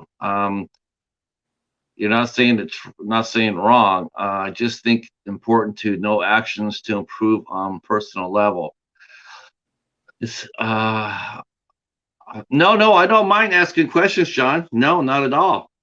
As far as your how it's being phrased, I'm trying to see if I can answer it here. Yeah, Al, it's a great place. It's beautiful. Canada is gorgeous. Um, well, I mean, okay. I guess he wants to know about the pandemic a little bit. I'll give you my 2 cents on this, and Sure. then because John, I just feel like if we had had leadership from the very beginning, if we had like a real president at the beginning, then and even if he if he just come out there and said, yes, it's out there. Yes, we need to unite as a country. We need to take this on seriously. If he actually came out as a leader and we had shut down for a month or maybe 6 weeks, I don't Yeah. think we'd be where we're at. I don't think so. Uh, but he did nothing. He denied it. He denied it happening. He said it was a Right. hoax. Every single day that he didn't do anything at all, just killed everybody. It's killed Yeah. every death for this is on him. And Are that's there just how I parts of the feel. states that are kind of starting to get better and opening up? Well, that's the more vaccinations happen, it is the better. Right. So the more people get vaccinated, the more it's going to slow down. Right. If everybody goes out there and gets and here's the thing is, so it's like I was watching it in the Ottawa protests, and we saw the same protests down here in Michigan too. We had the same Was sort this of on thing. the weekend? This was just a few days ago? No, this is last year. They had Oh, okay. we had all the here's the problem I have with the thing with the Ottawa thing, and this is the thing. People seem to think that everybody wants this to happen. Nobody wants this to happen. Nobody asked for this to happen. Right. Nobody's Exactly. happy it happened. Yeah. But now that it has happened, it's like, my freedom. You know what? How about this? How about being selfish and think about everybody? I mean, Right. look, I don't like it any more than you, but the reason I got shots is to protect not only myself, but to protect the guy who's sitting over there on the truck, driving the Yeah. truck. I did to protect him as well. Yeah. That's the difference. Yeah. I agree. Not only am I worried about my freedom Yeah. and my health, but I'm worried about his. I don't want to get him sick, Yeah. and they don't feel the same. Yeah. They could care less about me. They could Yeah. care less about if my wife who had cancer. They would can give a rat's ass Yeah. if she got sick from this and died. All they Yeah. think they care about themselves, and Right. it's the opposite of freedom. It's like Right. your freedom will not be at my expense. That's the thing. Yeah. I agree. You're not going to walk on me for your freedom. I Yeah. will support you, Yeah. but I will not be walked on. And that's the Yeah. big difference. Yeah. It's like I don't want to wear a mask. I don't want to Yeah. get shots. Who does? No, I don't. But Yeah, no, yeah, hate it. and I hate the it's rash like I get on people. my face from wearing the mask. I hate not being able to breathe. Yeah, I yeah. don't like Who it, but I'm wants gonna it? do it because I don't We want to make anybody we else sick. no nobody asked for this. Nobody asked No, for this. And the no. thing is though, we're upset about it, and sure. But if me wearing a mask, if me getting a shot, 2 shots, 3 shots, if that's Yeah, going to save somebody else's life, yeah, then by God, shoot my ass up. You yeah, know, yeah, I don't mind wearing a mask. I just don't think it's fair for these people to come up there and basically you're acting like terrorists, walking up your streets and yeah, polluting air and trash. I've already read it looks like it's just horrible. yeah, It's a horrible thing. The trash is everywhere in Ottawa. The yeah, people their lives. What about their freedom to move around? yeah, What about their freedom to go to work? We yeah. had the same thing down in Michigan. They had people in ambulances couldn't get to the hospitals because all the people were protesting. And Wow. it's like, wow, what if that was your loved one inside that ambulance? And here Yeah, you are, you can see the ambulance, you can see the help right there. yeah, They're gonna die in that ambulance because somebody else is yelling about their freedom. yeah, It, yeah. it It's they self defeat themselves is yeah, how I feel. totally. Yeah, Um, totally. yep. Let's see. Yeah, yeah. Casey mentioned we opened up, but hospitals are still overfilled with everybody sick with it. People Yeah, are regularly having to drive 2 hours it's to be happening seen for here too. everything. I know what things you're done as an individual, grown pop, giving up modern life.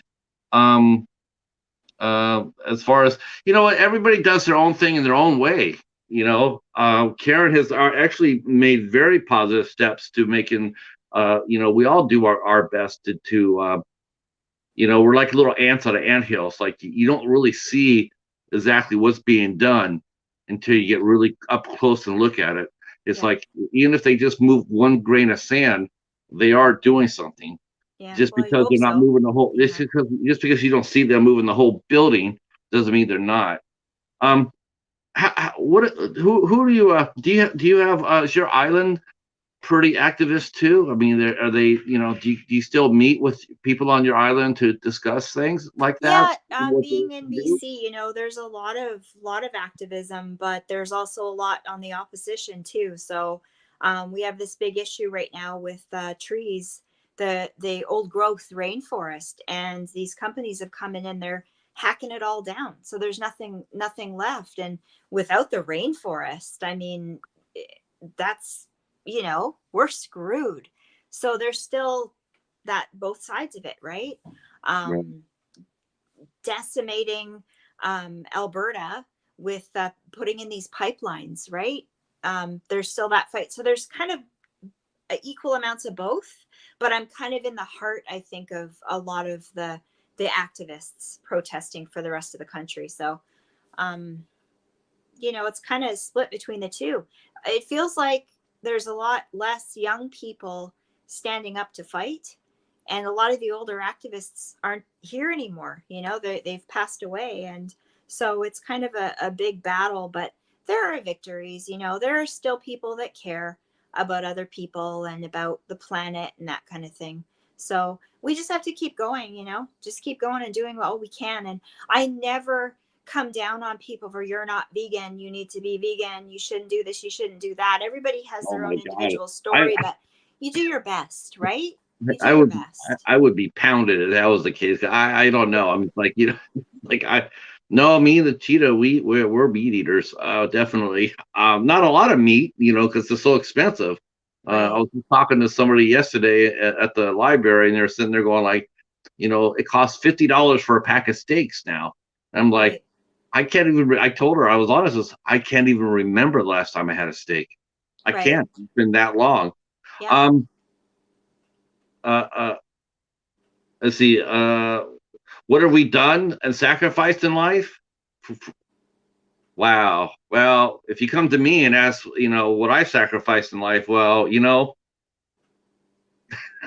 those are fair questions, but I don't know if you want the answer to that because I've already sacrificed. I've already sacrificed quite a bit. Thank you.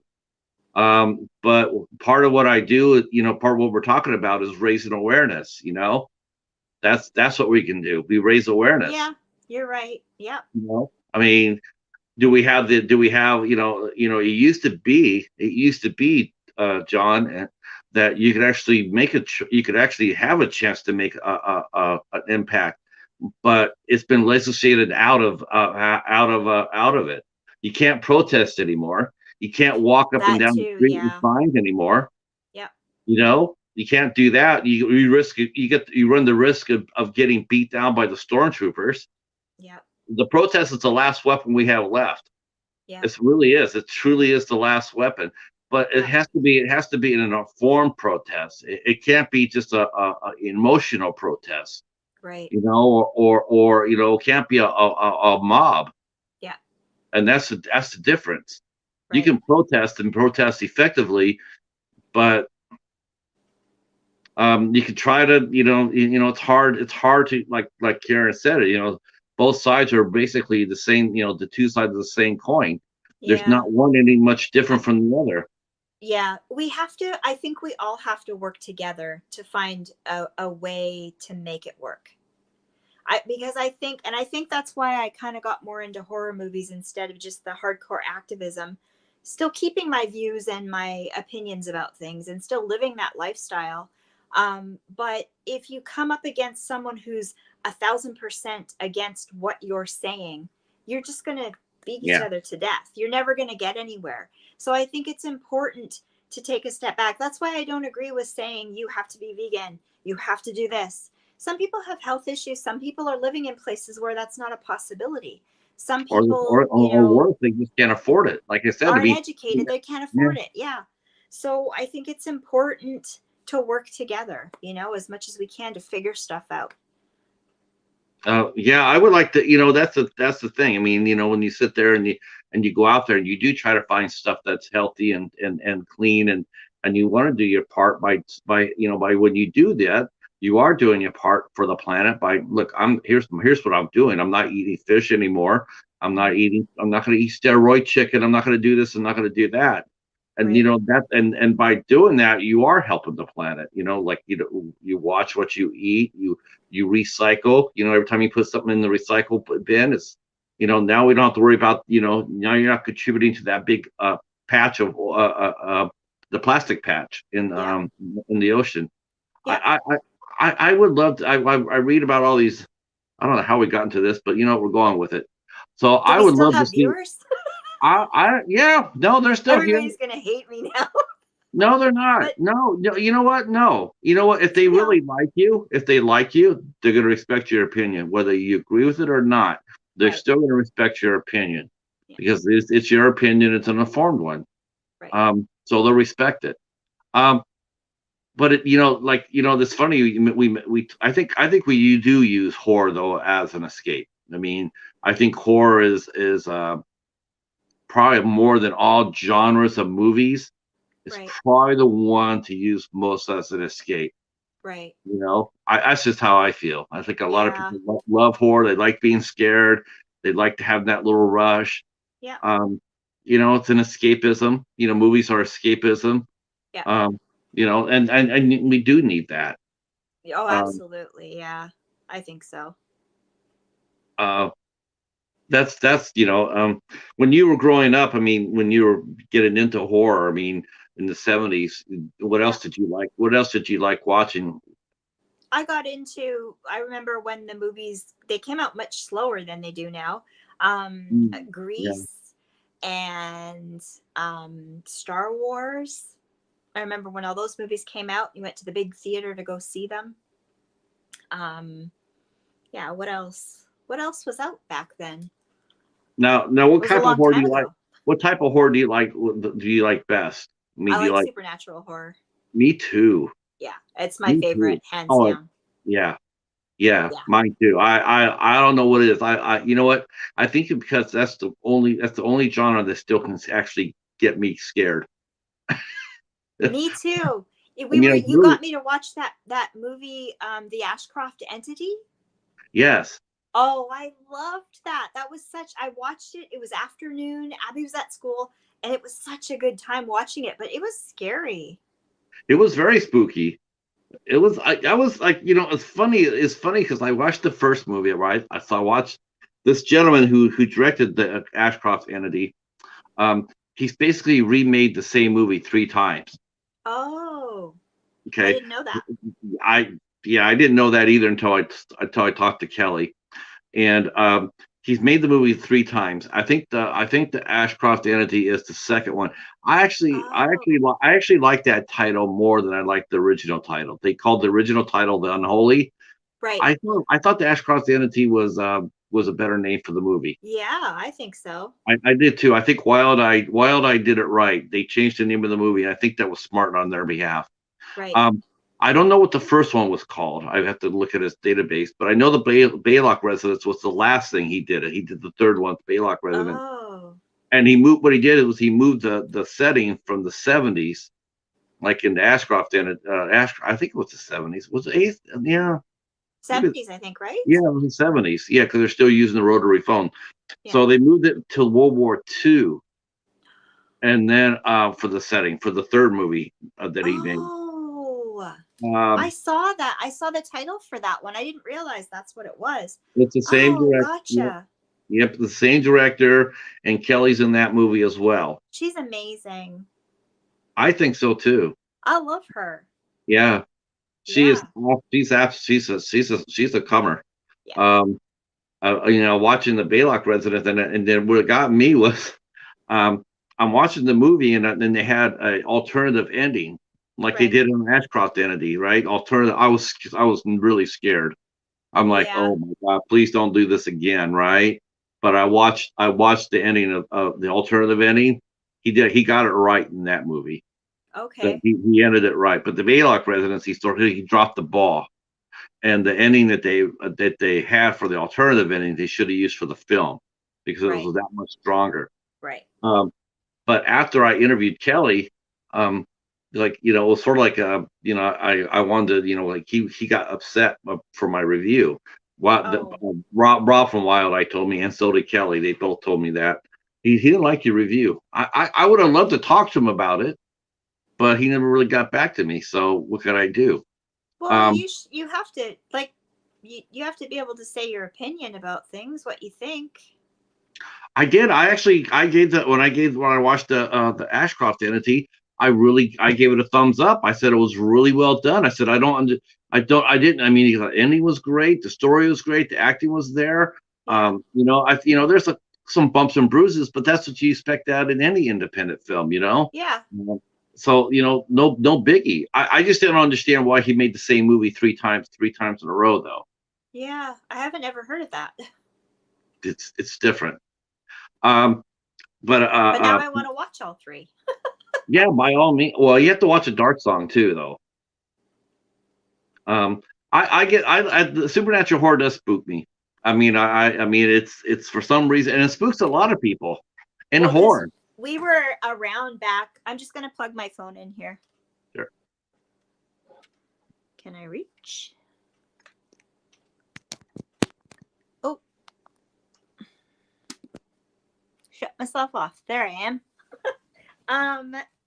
Back in the 70s was when all that weird demonic stuff and whatnot happened, right? With all the exorcisms and churches and right? I mean, the '70s were really good for that. They had so Yeah, many so it great was scary. supernatural. You had the Exorcist. You had the Omen. You had a Race with the Devil. In fact, in the Ashcroft Entity, they mentioned that. Remember, they said they're going to go to cinema and watch Race with the Devil. I thought that was. I marked out for that. I was like, did he really say that? And I went back to replayed it, and he did. He says, well, one of the characters, I think it was Kelly, says, we're going to go to the cinema and watch Race with the Devil. I'm like, holy cow, that's a nice nod. Yeah. Um, let's see what else supernaturals. There's so many other ones out there that are Yeah. just I don't really know if I've good. seen a lot of the independent ones, but I will eventually. I tried to get an interview with what's his name? Just let me look up his name. Um, Tony Spira, the son-in-law of Ed and Lorraine Warren. I messaged him actually, but Oh, he blew me off. uh, I uh, wanted to get him on to talk to him about their haunted museum and everything. I'm right. not giving up. I might still try. Maybe there's another way, but he didn't get back to me. So, Um, well, speaking of that, you came rather notorious in the community, and I'm totally jealous, by the way. what? Your Brett Kelly interview, absolutely, slam dunk. I really, really like that interview. Thank Um, you very much. I thought for sure, I thought for sure that either Steven from House of Horrors or Brad from Super Slash Bros. I thought for sure because those two guys are crazy Wild Eye fanatics. I Right. thought for sure one of those two was going to interview Brett Kelly. I thought if anybody's going to interview Brett Kelly, it's going to be one of those two. It wasn't going to be me because he would have told me to take a flying leap. Um, even though I did name my shark Brett after him, I have a wheezy shark.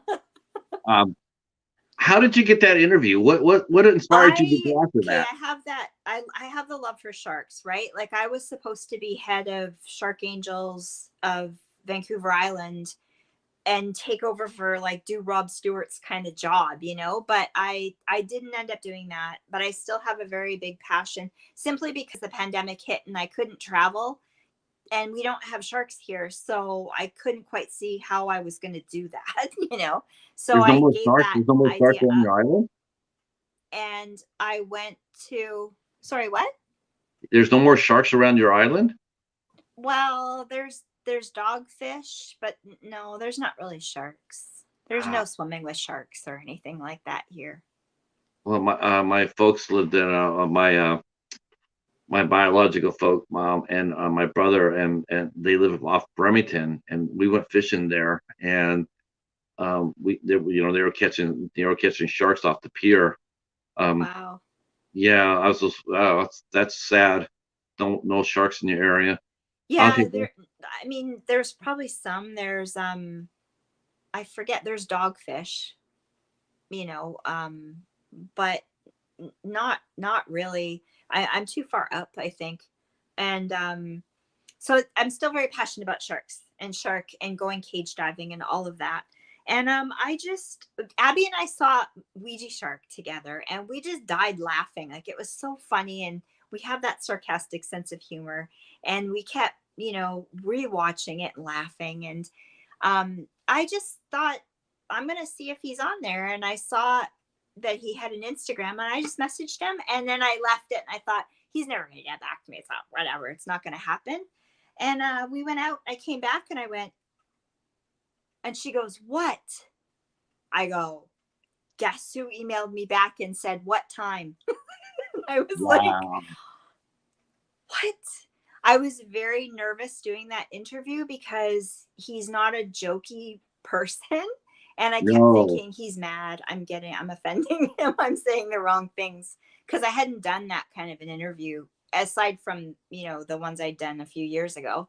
Um, and I didn't know. So I just kept going with it. And he thankfully sent me a couple of links to two other films, that noir film that he had done, and the link to this science fiction one that's coming up. And so I got to watch that, and yeah, it was pretty cool. I tell you what, my even before I got into the community, um, I first saw Brett Kelly. This was way before I met anybody. This was years ago. But Yeah. I got this movie from a Dollar Tree called Jesse James Lawman. It was directed by Brett Kelly, and I watched it, Right. and it had Kevin Sorbo in it and Peter Fonda. So it was a western. And I like westerns. I like Kevin Sorbo in westerns. Of course, Peter Fonda. I was like, wow, this is gonna be pretty good. Yeah. And I'm sitting there watching it, and I'm just like, well, every minute that goes by, I'm just sitting going like, that's another minute lost. That's another minute lost. That's another minute lost. I'm never gonna get them back. And it was just a really bad, really bad movie. And Yeah. so my buddy and I, what we used to do was we give our supervisor, we would give him like 4 or 5 movies. We were trying to stump him. We were trying to get him to where he would not be able to watch the movie. He would Right. stop it. If he said he watches everything, and we must have ran by 50 movies by him that he watched until Jesse James Lawman. He said he stopped that about 30 minutes into it. He said that Couldn't was do that was it. he said I can't handle that one. Yeah. So I I was know pretty there are happy. there are movies out there that are not great. There are some that you're not going to like, but Um, yeah, um, but yeah, that's the impression that's the biggest impression I got, Karen. You're right, is that he was not a he's jokey very kind of guy. serious about what he does. Yeah. And I felt really sort of bad, I felt sort of bad because in one respect, because I had heard before that he was thinking about retiring. Yeah. I had heard But that. you never know. I Um, mean, things have been tough too with the pandemic. I'm sure it's changed a lot of people's visions on what they're going to do with life too. It's. well, it's funny. It's just funny. I watch Ouija Shark, it's just a really horrible movie and whatnot. But the guy who played the father, who ended up fighting the Yeah. shark, he made a movie called The Creature from Cannibal Creek. He directed, he wrote and directed and acted in a movie. Yeah. It's night and day. It's night and day. It's like Yeah. Ouija Shark is here. The Creature from Cannibal. It's so much better. And I'm going like, those two guys are friends. Yeah. Brett and John are friends. They're Yeah. and I'm going like, how is there such a disconnect? How is it that Me, he made such a better movie than you did, and you have far more movies underneath your belt, but he made a far superior movie? How does that work? That's really what I would love to ask him. You know, because um, Brett said he was challenged to do this, like, just to a bad horror movie, and then that would kickstart his career and get him going. So he did that with that. But that noir film that he did was pretty good. I really enjoyed that one. Murder in High Heels. Okay. Yeah, I liked it. I thought it was good. I haven't seen that one yet. Is that Yeah, on you have to. Tubi? I forget where he, if it was on YouTube. I can't remember. It might have been on Tubi. Where did you develop your interview style? My interview style? Yeah. Was that your first time? That wasn't your first No, interview. it wasn't, No. because I did Samantha Berg and Jeffrey Venture, and I did the Animal People, but I did those on Skype. Okay. So it's editing. It's all editing. And I don't do live. I pre-tape so that I can patch together with movie clips and things like that for people to see. I don't know. I was just thoroughly impressed with it. Thank you so much. I Yeah, appreciate that. that was Means a one. lot coming from you. I was really impressed. I was like, wow, that's amazing. That was amazing because it's like, because especially when he said that was his first interview. It was his first interview? That's what he said. Oh, I didn't even hear that part. Wow. I believe that's what I heard. I believe I heard him say it was just like his first first interview. I think as far as like doing this, maybe he's done interviews with with written word, but Yeah, this is the maybe first interview that he's done like this. this And kind of with deal. right, To me, right. this is kind of a newish thing, though, right? Everybody's starting to get into it. I've noticed Yeah, it seems to be a your lot of group people. A lot is of doing people a are lot of doing this it kind now. of stuff, but a lot of the bigger movie reviewers are starting to do it too. Like, I don't know if you follow some of them, like Cody Leach and um, who else? I can't think of anybody else right now, but some of the bigger ones are starting to do more. The Real Rejects. There's a lot more of these lives and interviews and things too. And what I love about it is that when I watch a movie, my reviews, I do lots of trivia and backstories and things. That's what I'm interested in. But it's nice to talk to the people that created it, because then you Yeah, get so much more from the movie. Because, like Brett was saying, a lot of the stuff that's on the internet's not even real. It's not true. You're quoting no, things that someone could have just made up and put out there. Um, right. so I like that, to be able to connect that way and kind of go deeper. And what I love is that you and I are from an older generation of movies that a lot of these young people haven't even seen and maybe will never see because they're not streaming. You got No, to hunt for the DVD or the Blu-ray. So it's kind of cool to bring that back to yeah. people and really show them. There's a few reviewers out there, not very many. In fact, I can only think of a couple. But as far as reviewing older films, like going way back. I mean, Yep. there's some that, like as far as young people go, there's a lot of people our age that'll go back there, like Charles Cochran, David, Cause Wasting Money. Right. There's a few of them out there that will go back and review movies from the 40s and the 50s, as far as horror goes. Yep. But there's not a lot of people going back then and reviewing films like Miracle on 34th Street, Right. or that type of movie, those kind of Yeah. older classics, like Yeah. Double Indemnity or something like that. I don't see that very often. Yeah. And I it don't see should. that. We should keep it alive, I think. And you're right, they don't really stream the older films. You're not going to be able to get on Netflix and tune in and sit there and say, bring up 50 noir films. Yeah. This is not going to happen. Right. Um, uh, let's see. Lily saying she loves 70s horror more than modern ones. She was born in 2006. Lily, you are a priceless treasure for saying that. But your dad is also like that, I'm sure, right? And you're mentioning the book about the books, the novelization of the books. Yeah. I'm so with you. The Halloween '78, the novelization, Yeah. so much better than the movie. Yeah.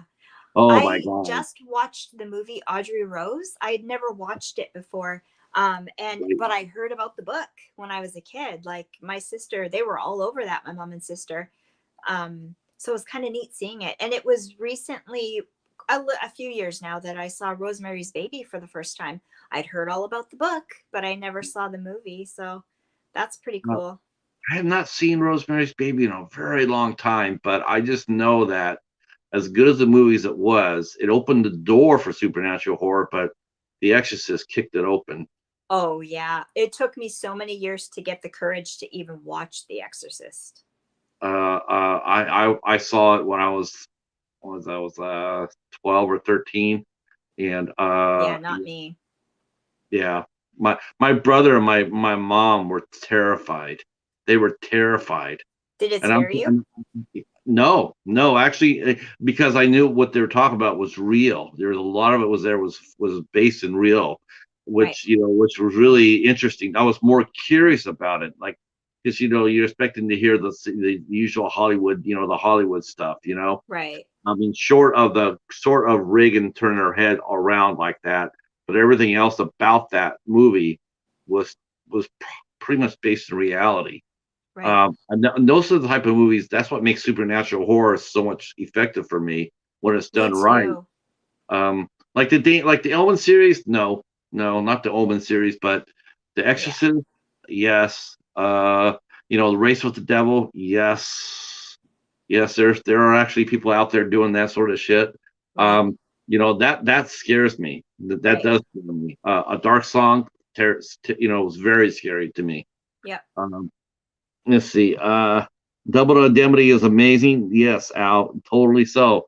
Unfortunately, those movies just don't get talked about that much anymore, though. Right. It's amazing, and you don't see them in physical, and you don't see them in physical media anymore. It used to be you could go out there and see all these older films when you go out shopping at the thrift stores or whatnot. But Yep. now you don't see them at all. I Right. mean, I've been collecting movies now. As far as collecting goes, for 5 or 6 years, and I'm stunned by what I don't see more than what I do see on the Right. shelves. Yep. Let's see. Oh yes, yeah, the Halloween '78 novel. It might be expensive to get, but it's worth it. The novelization it's really scary. Yeah. So much better. Um, So what are you going to do with your channel now? I mean, as things start to open up, if things It's do open up, getting. I'm getting are you so gonna try to? busy. I got to learn how to organize better because there's not enough hours in the day. My plan, I'll do interviews as they come on Mondays. Wednesdays will be my movie reviews. And I'm kind of delving into doing like a series review. So I'm working on the John Carpenter's Apocalypse thing now. Next, I'm going to be talking with Terrence again about Blade Runner because he pitched that to me. So I'm like, yeah, sure, let's do that. So Monday will Terrence be that. I that's might the delve good. into Blade Runner and Blade Runner 2049 and do a series on that. Now, And Fridays, of course, Final Girls of Horror, always. So, is Terrence the video store owner? pardon me? Is Terrence the video store owner? No, Terrence Miguana, O- YouTuber. Okay. Oh, okay. I Yeah, think I'm following him. I Um. did an interview with him on Alien. Oh, okay. Yeah, so we're Okay. gonna do Blade Runner next. Okay. How do you like collaborating? I like collaborating. I've had to turn down a couple of lives just because I couldn't swing it because there's stuff going on. There's so much stuff going on. It's crazy. But I'm starting to get into a groove. I'm able to do this full time, fortunately, so that's good. Um, yeah. So when things come up, it's kind of as I go. If I have time, I do want to focus and make sure my channel is still getting quality uploads regularly. That's most important. It's easy to get distracted because there's so many, we should do this, we should do that, come over here, do that, and like I Yeah, say, but there's only so I many think, I hours in think, the I, day. yeah, I've noticed that it seems like that once the Final Girls Collective got off the ground, Doing really good. it seems to be doing really well, doesn't it? Yeah, it I, is. Yeah. So now I we've think got it organized. Every month we'll know ahead what movies we're doing on Fridays. We'll do our live streams once a month, and we're kind of now see where the it live goes. stream I haven't seen a live stream yet with all the ladies on it. Now, would that be like the last? When do you guys do when do you guys do your live streams? Do you have a set date on that? it just ends up being up in the air. And we're doing another one on the 20th, Okay. 20th, I think, of this month. 2 weeks, something like that. I've forgotten, but yeah, we're gonna do one like that. So hopefully everybody will show up for that one. I Okay. will. Katie will. Yeah. Jen will. Yeah. Have you noticed? Has any other ladies come up there and ask to be part of it, or ask you questions about what it's about? We've Ariel came on board, and then Katie got Ashley and Brianna came on board. I don't know. We've had a lot of good feedback and followers on the Instagram page. So Katie's running most of it though, so I don't know. Okay. Yeah. That was to me, I just thought it would be so cool because every horror channel I see is always run by Boys. guys. It's like, up until you guys started doing it. I mean, honestly, you had Jen from Jen's Reviews from the Graves, you had Ethel Cross, and then you had Coriander. And and uh, I think that's it that I know of. I know there's a couple more out there, but Yeah. I just didn't. You just don't see women getting a chance to express themselves No, you about don't. horror films.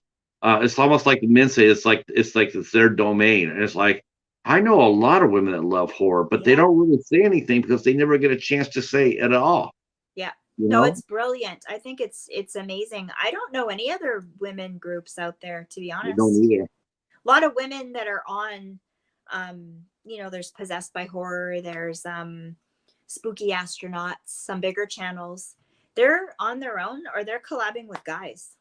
Yeah. That's all I Yeah. ever see. Yeah, I don't You ever. know? See, I have never seen a panel of just all ladies out there just talking about it like a round table.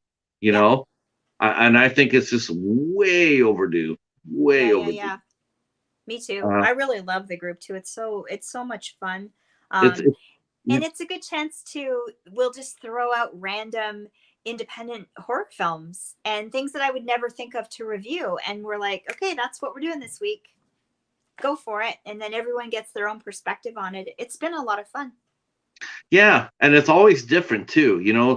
Because you hear a lot of the guys. They always come up with pretty much with the same type of review. I actually find women when they review it, like it's almost like they have more emotionally invested in it. They're more emotional in it. So when they do talk about it, it's a little bit more in depth. It's And you don't always necessarily hear like like I'll watch a Scream, right? I'll use this because this is one of my favorite movies to right. talk about. Now, see, I look at Scream like I know that Scream was supposed to be taken as a satire or a spoof I think it was originally marketed as a horror comedy because of comedic. Right. Now, Yeah. now when I hear a guy talk about it, they always talk about all the different kills. Like this girl got killed, that girl got killed, or whatever. And Yeah. guys talk about movies like in terms like that, like like Right. what are the kills like, or who he got him that way or whatever. Right. I think through a women when I watch it through a woman's point of view, they see it more. I see it more like they do, or you see it more like I do, and that is you look at the true characters like they are in real life, Right. and like it's like I don't necessarily think that when you see somebody get killed, it isn't just something you're watching on. You're not just watching it. It's not single dimension. It's not Right. 2D. It's actually 3D. You're actually invested emotionally seeing it. Like Yeah. watching someone get killed, it's gonna move you emotionally. Right. Um, and I think when people come back and they review a movie like that with some heart and some soul into it, like character development or where I just think women see it a little bit differently than men Right. do. Yeah. Yeah, I And, agree. That's and really interesting. yeah, I mean they're not. They see it more as like because I don't think women are wired that way. To celebrate a kill, someone getting killed. It happens. It's horror movies, but Right. it's not like I'm going to sit here, you and I, and we're going to rate the kills of the Saw franchise. You know, We're not Right. going to rate, but you and I could talk about what drove Jigsaw to do what he did. Why did his disciples follow him? I mean, you can get a lot more of an in-depth discussion with a Yep. woman over why he did it, Right. more than just like, well, I like that trap. That trap was really cool. Right. Yeah. You Yeah. know? And it's neat having like, how many do we have now? One, two, three, four, five of us. Is there five? Um, Different perspectives from women too on the whole thing. I think that's awesome. Um, Um, I'm Jen didn't hoping that like you the guys. last movie and she felt bad that she didn't like it, but I think I told her that's Mhm. awesome. We've got different perspectives on it. That's great. I love hearing that. Yeah, there's nothing wrong with your. The only thing that bothers me in a review, the only thing I just don't like that one nail. The guy the reviewer who will like a movie that's shit, but he'll still say I like that movie. And he does Yeah. the Devil's Advocate one. Oh, that movie's really good. When nobody else likes it. I mean, Right. nobody likes it.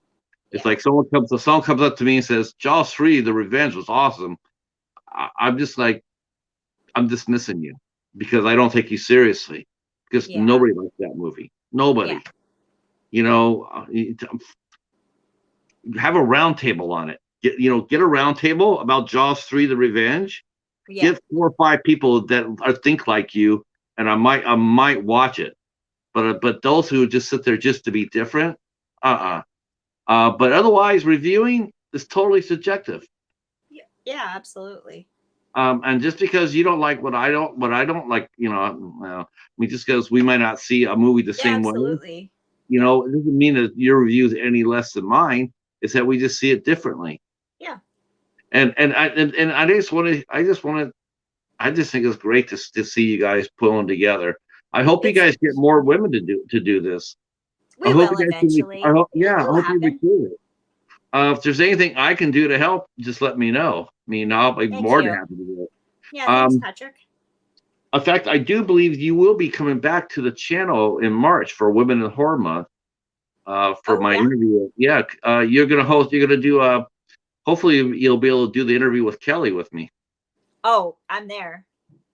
Yep. Kelly Goody will be coming back on 8 Questions with in March. Are you guys I planning love that. anything special for Women in Horror? Pardon me? Are the final girls planning anything for Women in Horror Month in March? Our next live stream is going to be about women in horror movies. No, it's going to be about, sorry, oh, I'm going to get fired. Yeah. Yeah. It's going to be about like love, romance, that kind of thing in horror movies. Thanks, Lily. Yeah, it's Jaws for the Revenge is for. Um, you like Jaws the Revenge? Okay, you heard what I just said. Nobody likes Jaws the Revenge. Yeah, no. That movie's That movie's horrible. Oh my god. Okay, I know it had Michael Caine, and I love Michael Caine. And normally he would be able to save just about everything, but he gave up a chance. I think he won an Oscar that year, or something like that, or he got nominated. He actually did not go to the ceremony because he was filming Jaws: The Revenge. Did you know the little girl in that movie was murdered by her dad? No, what? Yeah. He was an abusive, can I say it?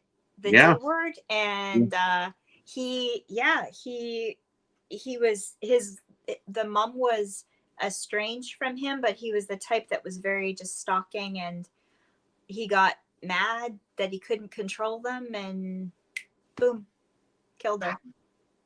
I remember. Yeah. Wow. I remember Yeah, it's Dominic horrible. Dunn. Dominic Dunn was killed during the filming of V. Yep. She was the older sister of on the Poltergeist. Griffin done. They're making V the miniseries, in her. She was killed right after, for like 4 days after they wrapped it. Yep. Yeah, it was horrible. Yeah, horrible. The Jaws Revenge is a hoot. There are so many mistakes. It's funny. Yeah, It's still better. It's still way better than Scream 5. You know what? Lily needs to be a final girl of horror. Lily? Yeah. Yeah. Horror experience with Lily. She lives in Australia. Her She just dad, got a message. yeah. Tell her to send a message through the Final Girls of Horror's Instagram. Katie, I know Katie's still here. Can you drop the link to the Final Girls of Horror so Lily can find it and follow, and so you can get her in as a final girl? Katie will hook her up. Yep, yep. You need to do this, Lily. And yeah, there you go. Then you could have your sixth girl right there. Does she review movies too? I believe she does. Yeah, so that's all we do, and you're not committed to every Friday, but the movies are out there for you to review with us. They get uploaded anytime Friday, and then we meet up on a live stream once a month. And it's not, you're not committed if you have a time where you can't make it. That's perfectly fine. How do you guys decide which movie to review? Do you each take a turn at presenting the movie? We just kind of, shoot them out there, and we all talk it through and decide which one we're going to do. Wow. Everybody's pretty easygoing though, so. And it has to be something that isn't streamed or something that's not brand new at the theater. It has to be something that we all have access to be able to watch. So we've been choosing a lot of Tubi movies. Yeah, Tubi movie seems to be pretty easy. Yeah, I was lucky. I'm with the IFC Midnight Nights. Yeah. With Coriander, Night Watch, Night for Night Watch, someone plus Ben from Cadaver Club, and it was Coriander's turn to pick. And I'm going to say this now so everybody knows this, but Coriander is the one that picked Human Centipede for us to watch and review. I was letting you know that. But she picked a movie called Welcome to Willits, and so I went online to get a copy. Yeah, they want like $60 for that. Are you kidding? No, I went on there and it's like it must be out of print. Do you know what? That movie is really, really well done. It is absolutely really, really well done. But it's the grossest, most disturbing movie I've ever seen. Oh, the Human Centipede? Yeah.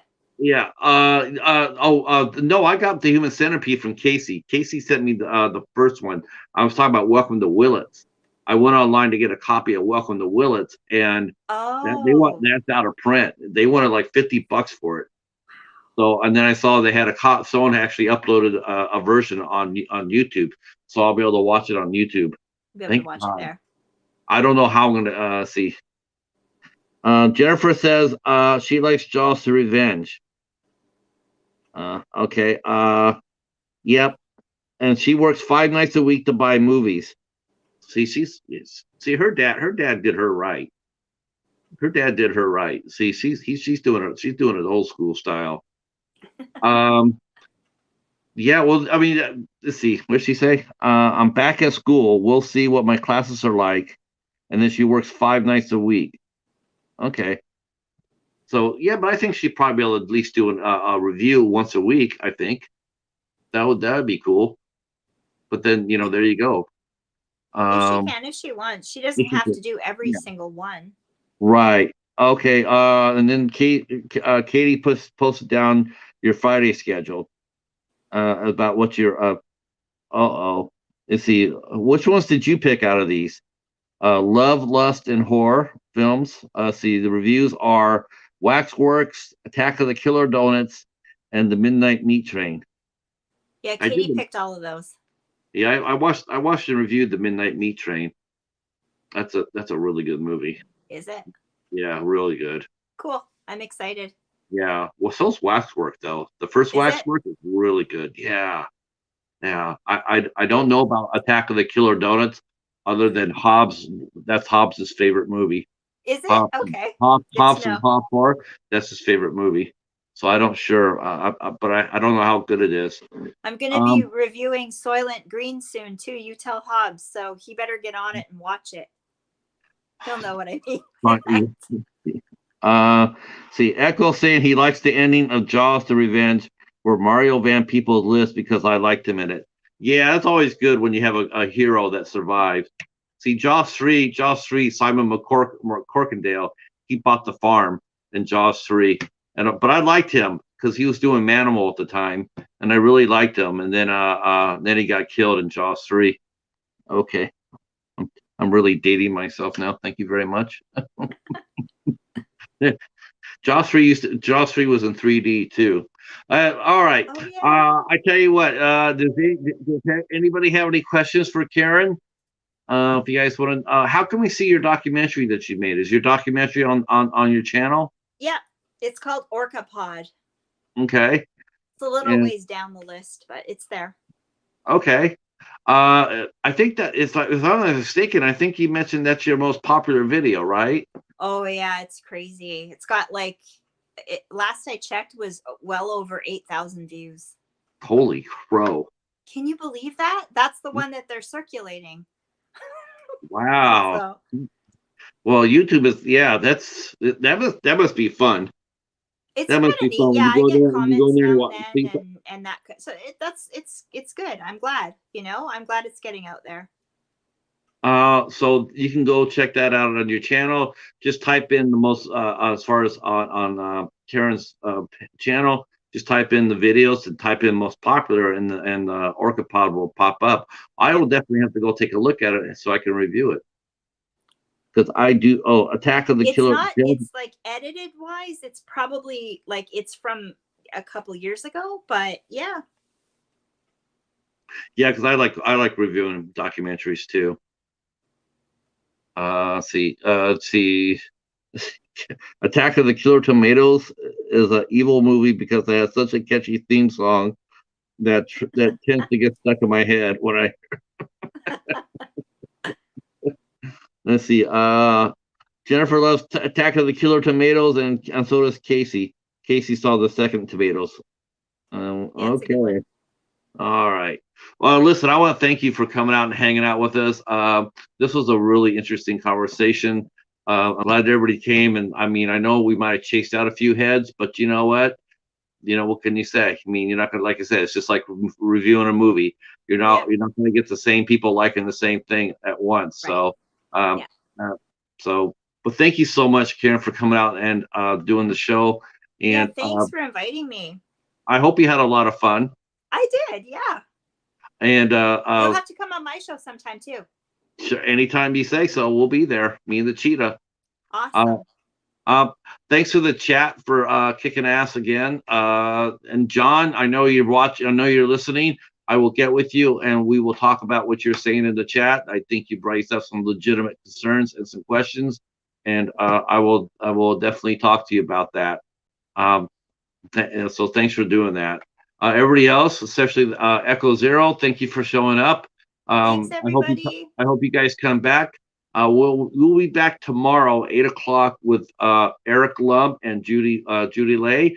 They're a husband and wife acting team. They do projects together, and they out of Vegas. And we'll talk to them 8 o'clock tomorrow. And let's see. And of course, next Monday we have Jennifer Blanc. Next Tuesday, I'll Dennis be there. And I have Dennis is coming back, but he's bringing the twins with him.